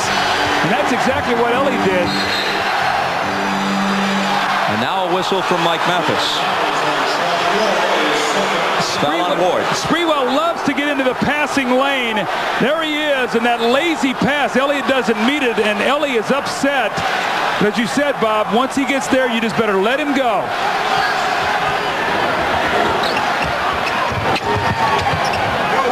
Here's Duncan turning and unleashing a jumper that's no good. And now Sprewell is there on the glass. Gets up ahead of steam, into the lane to Camby. Tries to go to the dunk, maybe unnecessarily.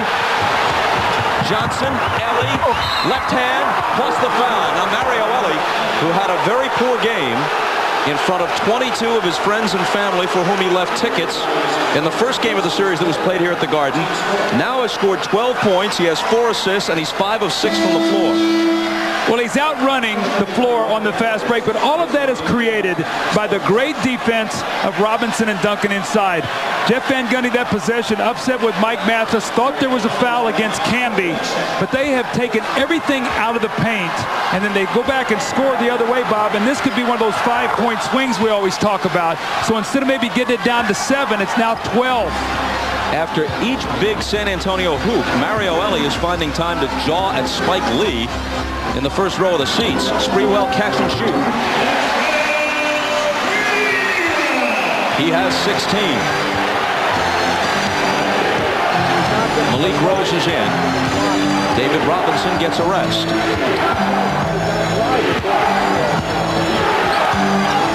Duncan, double teamed, contact and a New York foul.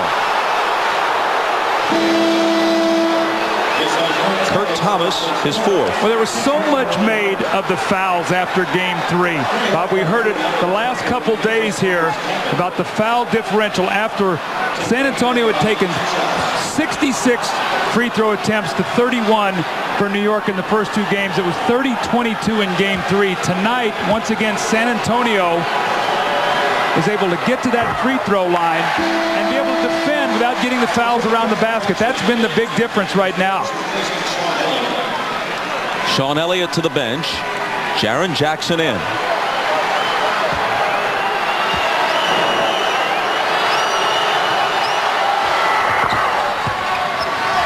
.21 now for Duncan as he makes 1 of 2.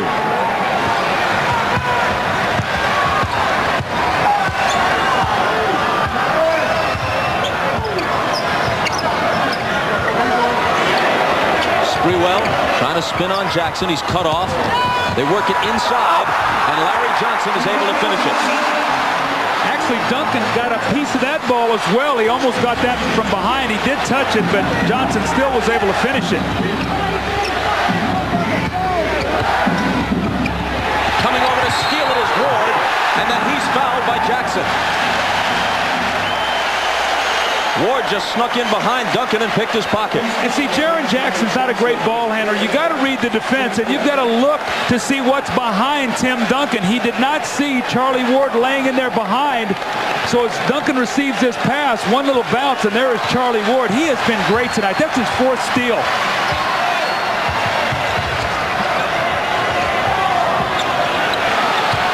Sprewell in the lane, and a foul. It's Jaren Jackson, and that's his 4th. 2:48 to play in the 3rd. Spurs by 9. Saturday, This lead out because of the greatness of their defense. Duncan and Robinson have been inside, blocking shots. New York really with no place to go. Larry Johnson gets buried underneath the basket, has to kick the ball back out. Allen Houston thinks he's got a layup. Here comes David Robinson. Thomas thinks he's got a dunk. Here comes David Robinson once again. So right now, the Spurs' little defensive surge. You see tonight, 45% field goals, 7 block shots, and 4 steals. Bob, they're 6 of 15 in this third quarter, only 40% after 47% shooting in that first half. Sprewell hits the first. As you see, their defense has clamped down harder as the season and then the playoffs have progressed. Game 3 of the finals broke that trend a bit, and this is a relatively high-scoring game. 68-61 now. The Spurs lead trimmed to 7. Well, New York is still in this game right now. They just have to continue their pressure defense, continue to get better shots at the basket, but this game is still on the balance for them. Avery Johnson, good game, 12 points, 9 assists to Duncan, then underneath for Rose, knocked away by Houston, and Rose was the guy who touched it last. With Malik Rose in the game, see, normally that would be a high pass and he would dunk the basketball, David Robinson. With Malik Rose, that's not the play. Houston was able to get in there and break that thing up.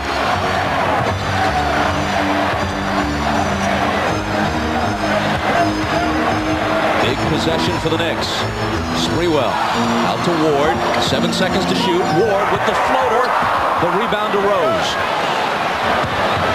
Johnson pushes it back the other way to the corner for Jackson. It rattles out. That was Kurt Thomas's first rebound of the game. He'd been averaging 11 through the first 3 of the series. Houston out to Sprewell. Off the dribble, leans in, and can't connect.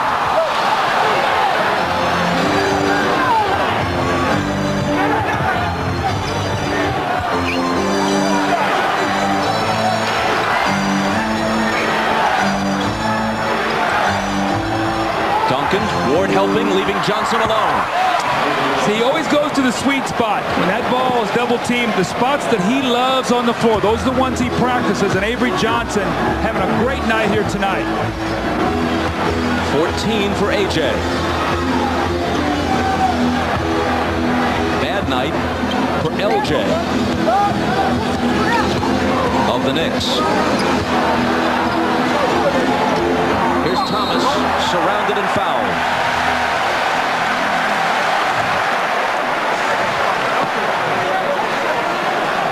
Avery Johnson is right here out on the floor, and when he throws in, he says, I love to shoot the ball right here. So he's going to be able to relocate out of the double team, get his feet together, look at his hands are ready, steps right into his shot.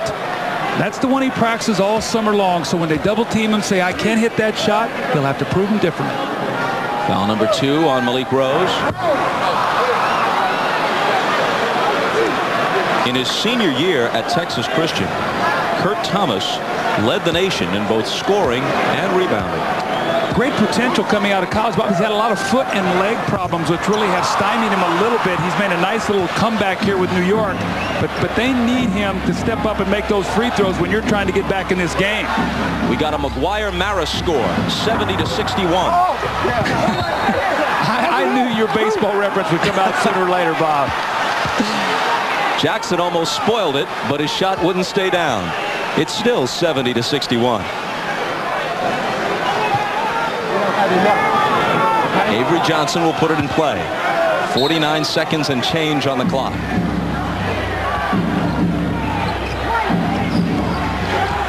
Mario Ellie bumped, but he initiated the contact. Offensive foul. Do you see how much different the game is when David Robinson's out there, when they don't have both big guys? New York can do a better job of being able to get in the lane defensively because you've got a Malik Rose there who can't finish as well. So they're getting a nice rest for Robinson, but San Antonio's struggling now to score. Sprewell. Rose trying to guard him. Jumper over him. You can't scare him off the shot by looking at him. You got to get a hand up. This Latrell Sprewell, he's going to shoot the ball. 20 for Latrell, half of them in this third quarter.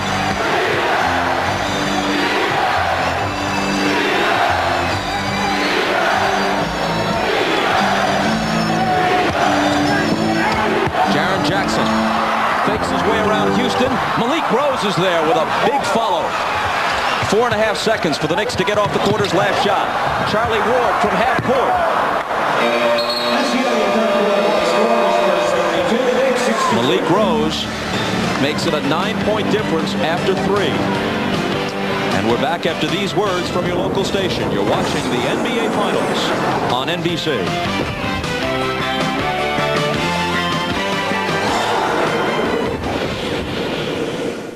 You know you're deep. For a big playoff game, Evander Holyfield, who must not be in training. Earlier I saw him wolf down 2 hot dogs. Ben Stiller, James Caan, JFK Jr., and upstairs, Tiger Woods. 2 Saturday Night Live alums who've gone on to movie stardom. Adam Sandler and Billy Crystal. And Woody Allen. Spike says 4th quarter, we're coming back. But they're in a 9-point hole. Well, Bob, they better. They cannot get down 3-1. They will not win the last 3 games this series. So it's going to take everything New York has in this 4th quarter. The crowd, execution, effort, defense, the whole thing to be able to pull this win out now. Do they make it a best 2 out of 3 by pulling even, or are they pushed to the brink? Thomas gets them 2 points closer.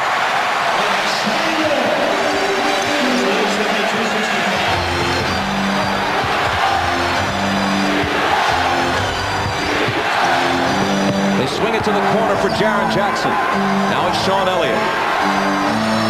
They're patient, still plenty of time. 7 on the 24. Elliott's got a good look at it, and he drills it. He has got to continue to be aggressive. When he shoots the ball well, he changes their entire team. He's in double figures now with 10.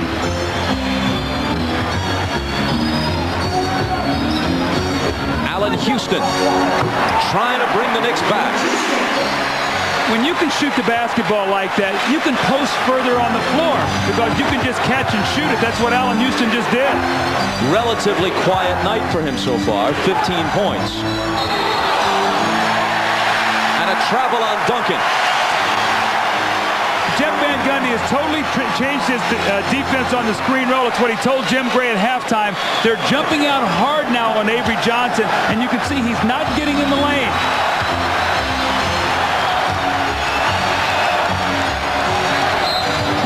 Whistle as Houston starts his move on Elliott, and a travel on Allen Houston. So an exchange of walking violations. San Antonio ball. Allen has a tendency sometimes to shuffle his feet. Got caught that time by Mike Mathis.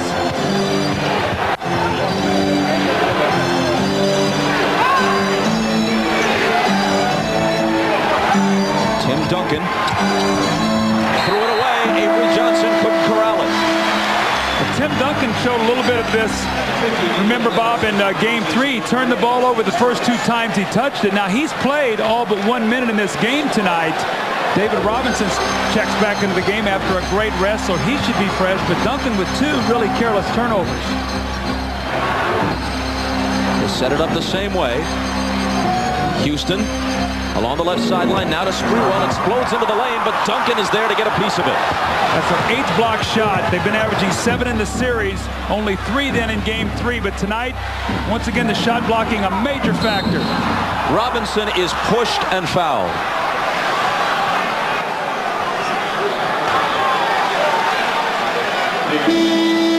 Latrell Sprewell thinks, I've got a layup. Doesn't realize Tim Duncan is behind him. Just a piece of it, then controls the rebound. So get an opportunity there, Bob, to cut it to 5. The block shot, sideline out of bounds now for San Antonio as Jaren Jackson steps out and Mario Ellie back into the game.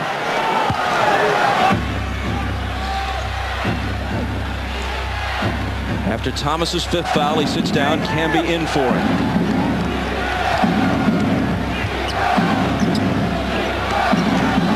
Duncan to Elliott. Pull up. Won't go. Robinson on the offensive glass, but the foul is on him.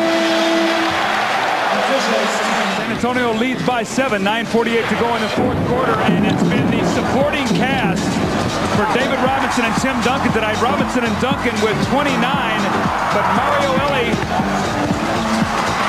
and Malik Rose off a miss from Jaren Jackson. Sean Elliott with a spot-up jump shot. These guys have been terrific tonight. We talked about it before the game. Tonight, these guys have a combined 37 points. In Game 3, only 22 points. So Robinson and Duncan's numbers are down. These guys have picked it up. And so, at least tonight, they don't miss Jaren Jackson, who remains cold, 1 for 7. Johnson poked it away. Nick Ball, 16 on the shot clock. Well, I think New York's had about 3 chances here to cut this thing to 5. Basket here, this crowd will really erupt. It's Houston. And there's a whistle. He'll come to the foul line with a chance to cut it to 5. Mario Elie is the guilty party. It's his 4th.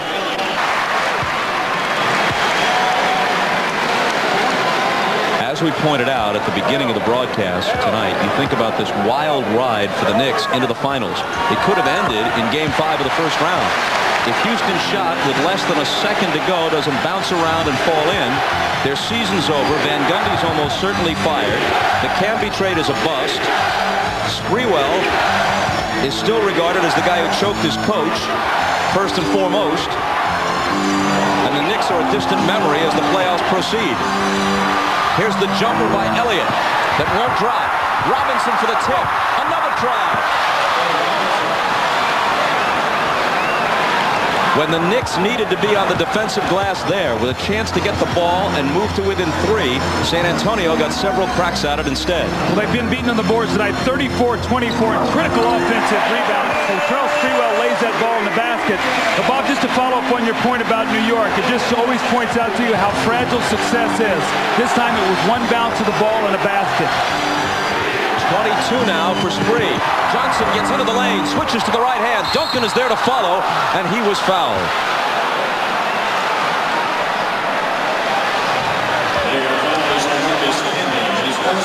The offensive opportunities, David Robinson tipped it. He tipped it once again. He and Duncan both get a hand on that one. So the tip in, the offensive rebound, Sprewell scores, and then Avery Johnson drives into the middle, misses a shot, and Duncan with another offensive rebound. So, again, every time Avery Johnson gets in that paint, it causes problems.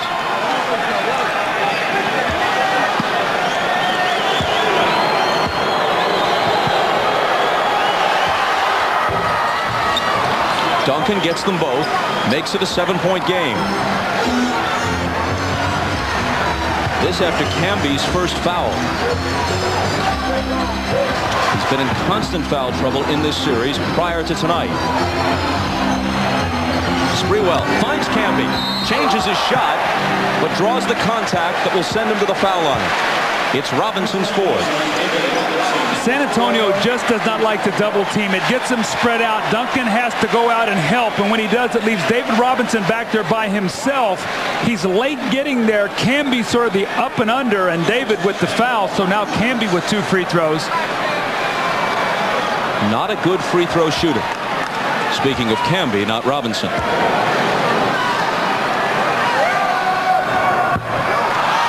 Big miss. Well, they need them all right now. You can ill afford as you're trying to catch up. They're playing from behind tonight, Bob. They played ahead the entire Game 3. Tonight, they're playing from behind. Van Gundy usually goes to Childs in the 4th quarter. Ward is still in there. Is this Charlie's big game tonight or the lingering effects of Childs' injury? Maybe a combination of the two? Yeah, I think it's a combination of the two, and I would not be surprised if they need a little offense here to go to that backcourt that we talked about. Sprewell, Houston in the backcourt maybe cause some problems rather than to come back with Childs. 6-point game. Mario Elie flips it to Duncan. He gets Camby off his feet, misses on a foul. It's Larry Johnson, his 4th.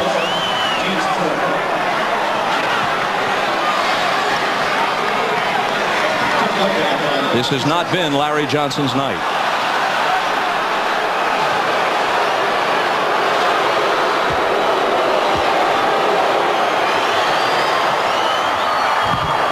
Meanwhile, here's another turnaround stat.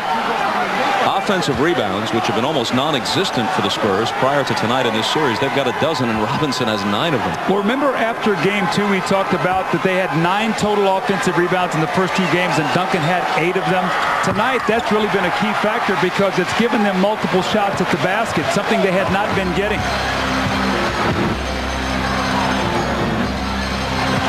7-point game after Duncan makes one of two.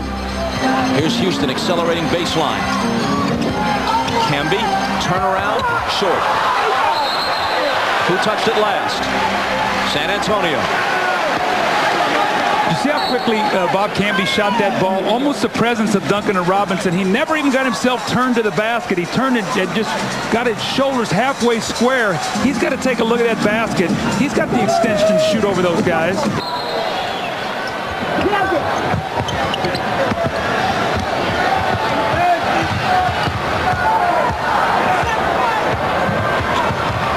Charlie Ward with Johnson on him. And an illegal defense is called. Another technical will be shot by the Knicks.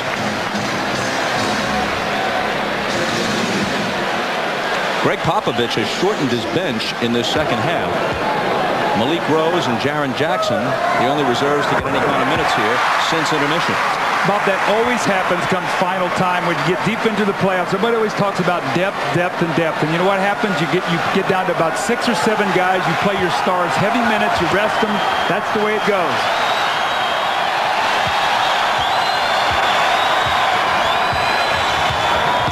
Can get to within 4 if they score here.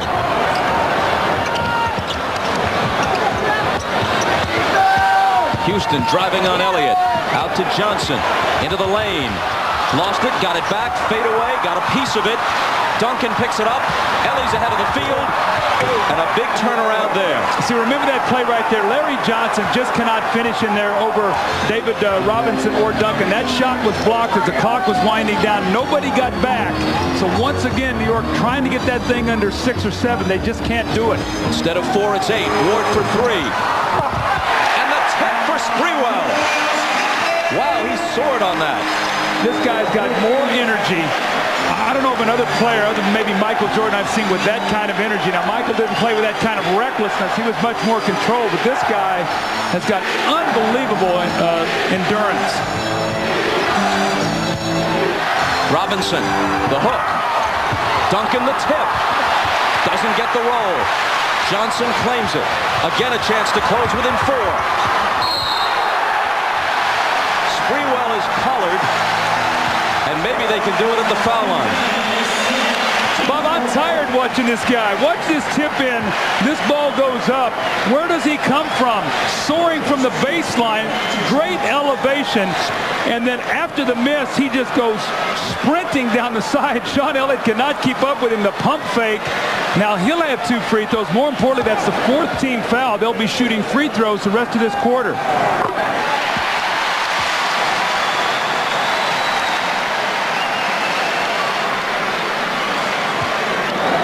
Knicks trailed by 4 at the half. Went down 13 in the 3rd. They can get back to 4 if Sprewell hits this. It's a game again.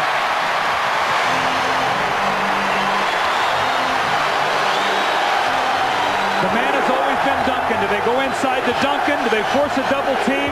And do one of the perimeter players be able to step up and hit some shots here for San Antonio?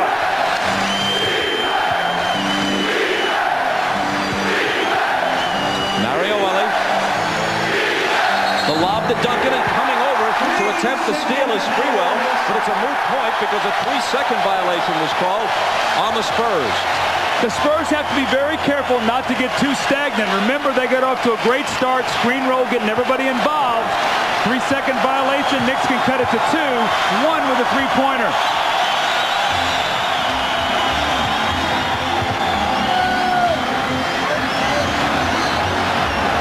Houston. 2-point game.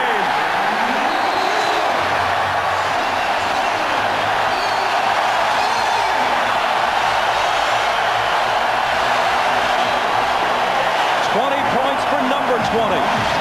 Timeout San Antonio. Their lead trimmed to a bucket. They're 3 of a kind. Houston posting Avery Johnson. The double team cannot get there soon enough. Allen Houston realizes he shoots it quickly, and he gets a score, and you go to see the reaction. This is more animated than I've ever seen Allen Houston. And the great end zone replay here moves the crowd.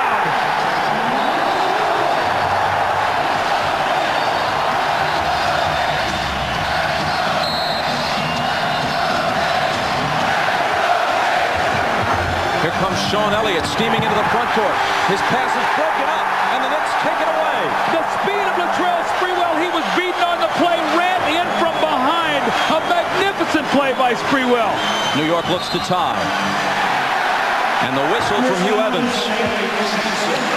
Sean Elliott's got him beat. He's got him beat by 2 strides. This guy could be a quarter miler with his speed. Sean Elliott was not aware of it, and the play from behind. And Bob, again, the importance of getting to that free throw line in the 4th quarter. They're in the penalty. Now Charlie Ward is shooting it to try to tie this game.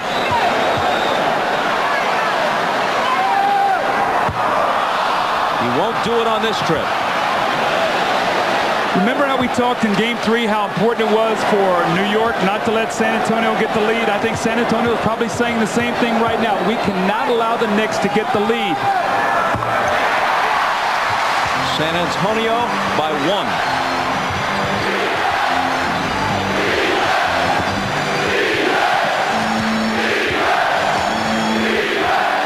The Spurs have been the league's best road team in the regular season and playoffs. Robinson's jumper falls through. Spurs trying to do it into the teeth of a hostile, rabid New York crowd in front by 3 with exactly 5 minutes left.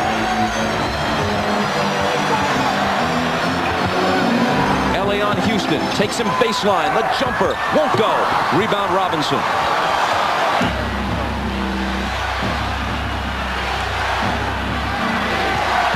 Duncan to the hook. What poise. What poise coming out of that timeout. They get a defensive stop. They get 2 scores. Here's Charlie Ward on the run. His pass intercepted by Mario Ellie. He goes 1-on-3. Johnson with contact, and Ellie will come to the foul line. Mario has had a good game, both defensively and offensively. Johnson picks up his 5th foul. You always tell people if you leave your feet, be a shooter. Don't be a passer. He got in the air, no place to go. Mario Ellie with the great steal, now the finish. Much different night tonight for Mario Ellie, and Jeff Van Gundy says, oh no. When you get yourself down like this, you almost have to have a perfect finish. A missed field goal by Allen Houston, the turnover now. It's Chris Childs. Mario Ellie, the Power Memorial High School product. New York City lad makes 1 of 2. Rare free throw miss for him. But he scored 16 points, has 4 rebounds, 4 assists, and 2 steals. Here's Sprewell through a crowd to Camby. Stayed down. I keep talking about Marcus Camby. He's the only guy on New York that can do this. Once again, it's Sprewell driving to the basket, and he finds Camby. It's like I said, don't leave your feet unless you're going to shoot it, I guess, unless you're Sprewell. And the dunk by Camby just muscles that one in. Fouled by David Robinson. Mike Lupica has a story in today's New York Daily News about how David Robinson's picture used to adorn the wall of Marcus Camby's apartment in North Hartford, Connecticut. And Robinson had written to Marcus, I've seen you play. You have most of what it takes. Do you have the drive? The Knicks picking up some drive here as the ball is thrown away. An inexplicable turnover. This New York team will just not die. They will not go away. The great 3-point play, and then Tim Duncan. You got to remember, after a score, Bob, you can run that inline. He did not. He turned it over. Careless play. New York once again can get within 1 or tie it with a 3. Sprewell, 4 minutes on the clock. Sprewell pops. It rattles out. Tough luck on the shot for Spree there.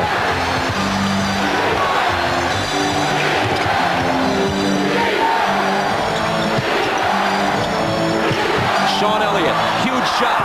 Can't hit it. Duncan, loose ball foul. 3 on him. And Larry Johnson will be able to go down the line and shoot 2. Tim Duncan is blocked out beautifully. And you see the little shove in the back. See what you have to do there, Bob, you have to use your legs, and you have to be able to try to nudge him with your legs. The minute you get your hands up, they're going to call a foul.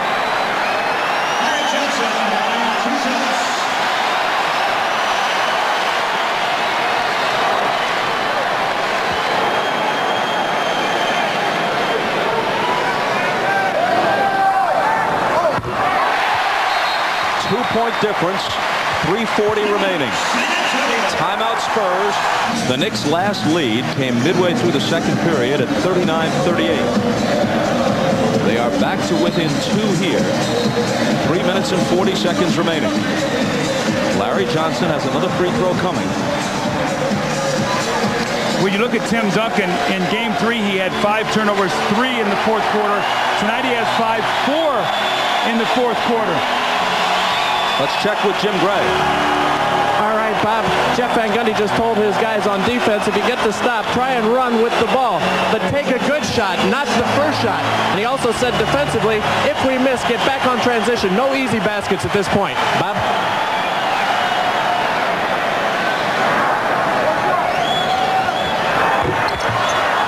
It stays at 2. See, that's why Popovich waited to take the timeout between free throws. He sort of iced Larry Johnson. He didn't wait for him to shoot his second.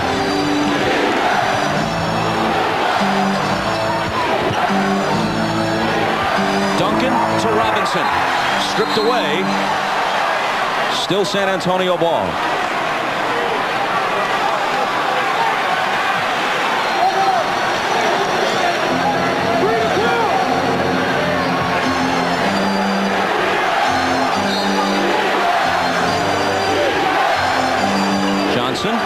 Finally gets it into Duncan. Ellie for 3. Not this time. The rebound to Johnson. Again they can tie or take the lead with a 3. Allen Houston. Robinson will take it.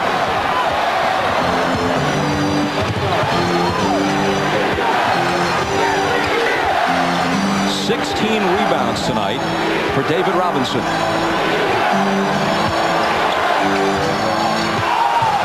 Sean Elliott on the move, poked away, and a foul. It's Camby's second. More importantly, it's the team's 5th, so Sean Elliott will shoot 2 free throws. Now, Bob, remember, he had just missed a 3 on the swinging of the double team about 2 possessions before. This time he said, I'm going to drive the ball to the basket. Smart play there by Sean Elliott to drive in there and get that foul. Sean Elliott didn't go to the free throw line in games 1 and 3 and made just 1 of 5 from the stripe in game 2. Obviously a much better shooter than that, and hits this one. You see, season scoring first round, second round on through the conference finals was terrific. In the 99 finals, only 8 points. Tonight, been much more of a factor. Got off to a great start. 88-84.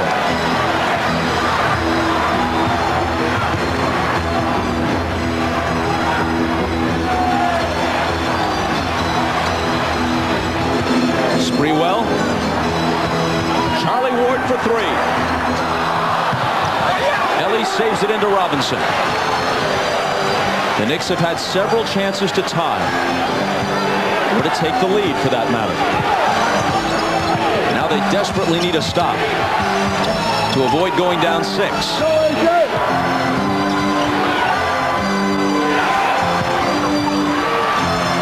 Robinson. The basket will not count. But with the Knicks over the limit, Robinson comes to the line for 2. Last night, Doug, I saw something that actually gave me goosebumps. I happened to be in a Manhattan restaurant, and David Robinson and his father Ambrose were in the restaurant. And he was chatting with the New York fans. Obviously, everyone there following the finals, they're all New York fans.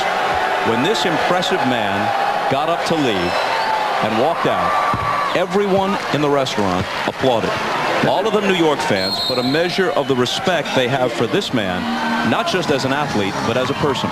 That is amazing. I think it also shows the class of this city and the class of David Robinson. As we have a timeout, Spurs lead by 5. He'll be shooting his second free throw when we come back. Now for a taste of good news. I'm going to win this the Mardi Gras. This is and go up 3-1. I do not think the Knicks can fight back from that. That would be a monumental hill to climb.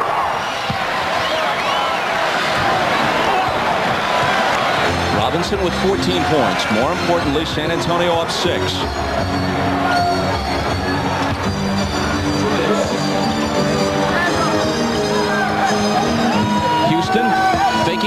Ellie. Here's Ward.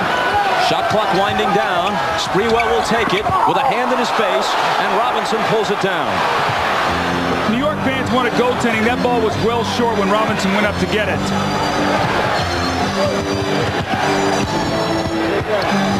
Clock winding down toward a minute and a half. Mario Ellie gets it back. Huge offensive rebound. See, new 24 now, so they're going to get probably over 40 seconds on this possession. If they score here to push it to 8. Running out of time.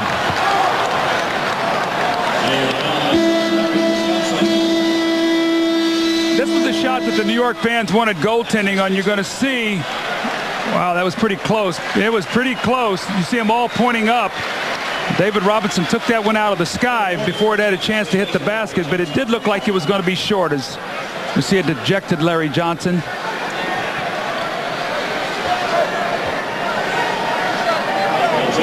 And it's Avery Johnson at the free throw line.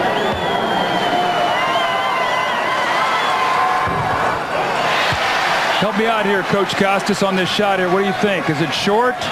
Is it goaltending? Ooh, it's close. That is close. Man, that is a big non-call. That would have cut it to 4. But Johnson can't increase it to 8. It stays at 6 as he misses them both. Sprewell tries to cut it in half, but can't. Duncan grabs the rebound. Was that the right shot to take? I don't like that shot for Sprewell. I think he can get the ball to the basket. You know, he's not a good three-point shooter. I don't know if it was a 3 or whether his toes were on the line, but I think that's one of those shots that you give Sprewell.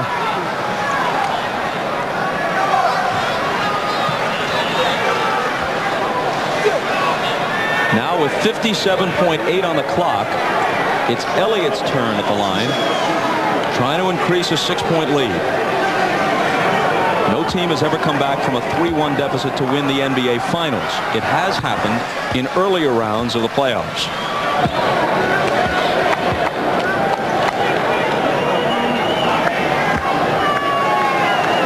Well, if New York loses this game tonight, Bob, it wasn't from lack of effort. I mean, they have played an inspired, tough basketball game. We'll point back to that start of that third quarter when San Antonio pushed the lead from 4 at halftime to 13. New York has not been able to overcome that little surge to start that quarter.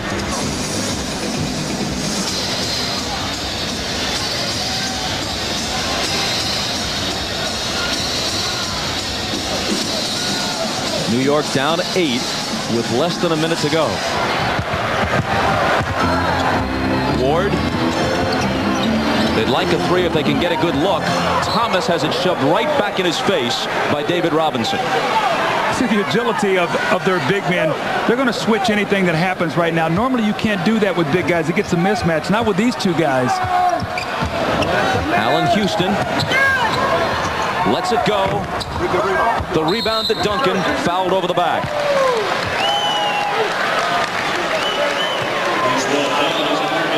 So now they face, speaking of the Knicks, a comeback from a 3-1 deficit. It has never happened in the finals.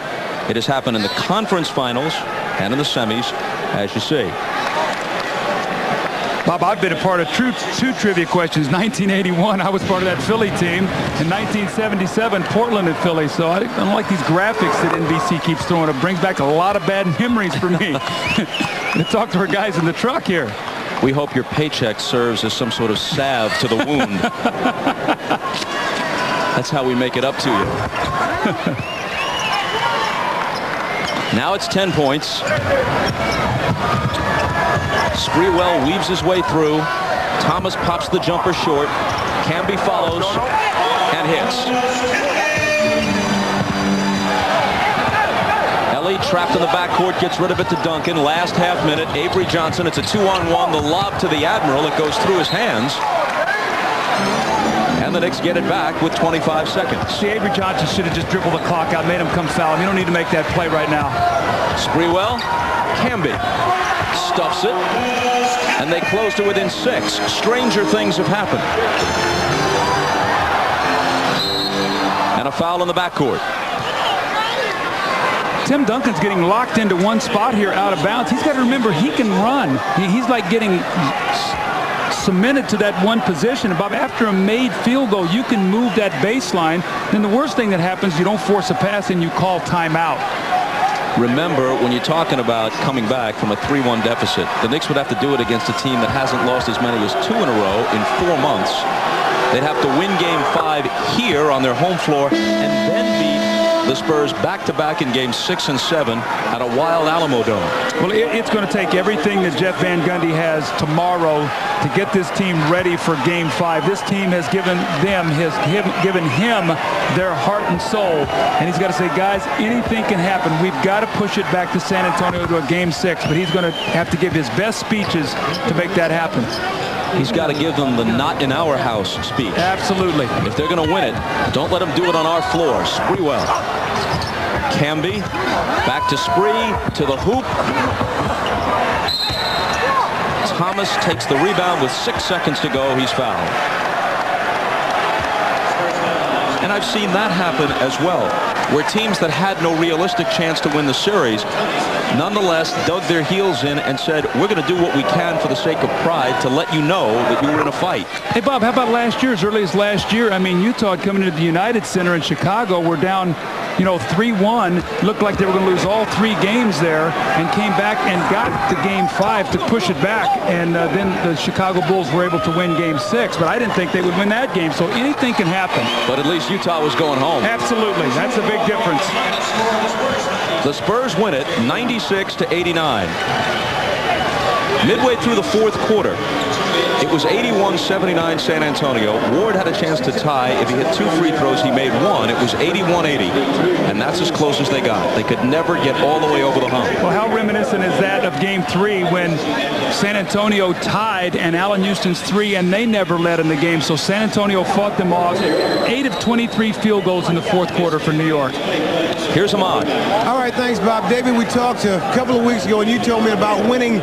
You need everybody on this team. Tonight, a pretty good team effort. It really was. We made a lot of mistakes. I mean, it was not characteristic of us, but we hung in there, and everybody contributed. Guys came down. They were aggressive. JJ was more aggressive tonight, looking for his shots. Sean did a great job really coming in for us tonight. Something you guys haven't been especially strong at, offensive rebounds. You were very strong this evening. Yeah, we really made a point of it because last game, I thought it really hurt us. That's when they got the key shots down the stretch. Allen Houston hit the 3, and Camby got 1.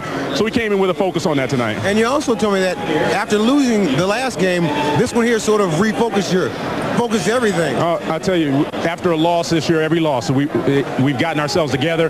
Guys searching themselves. You're looking at each other in the locker room and hate each other. It makes you come back and be ready for the next game. I thought we had a great focus in the 1st quarter tonight. All right, David, congratulations. We'll see you on Friday. Thanks, Ahmad. All right. For Doug Collins, Ahmad Rashad, and Jim Gray, I'm Bob Costas. This has been the NBA Finals on NBC.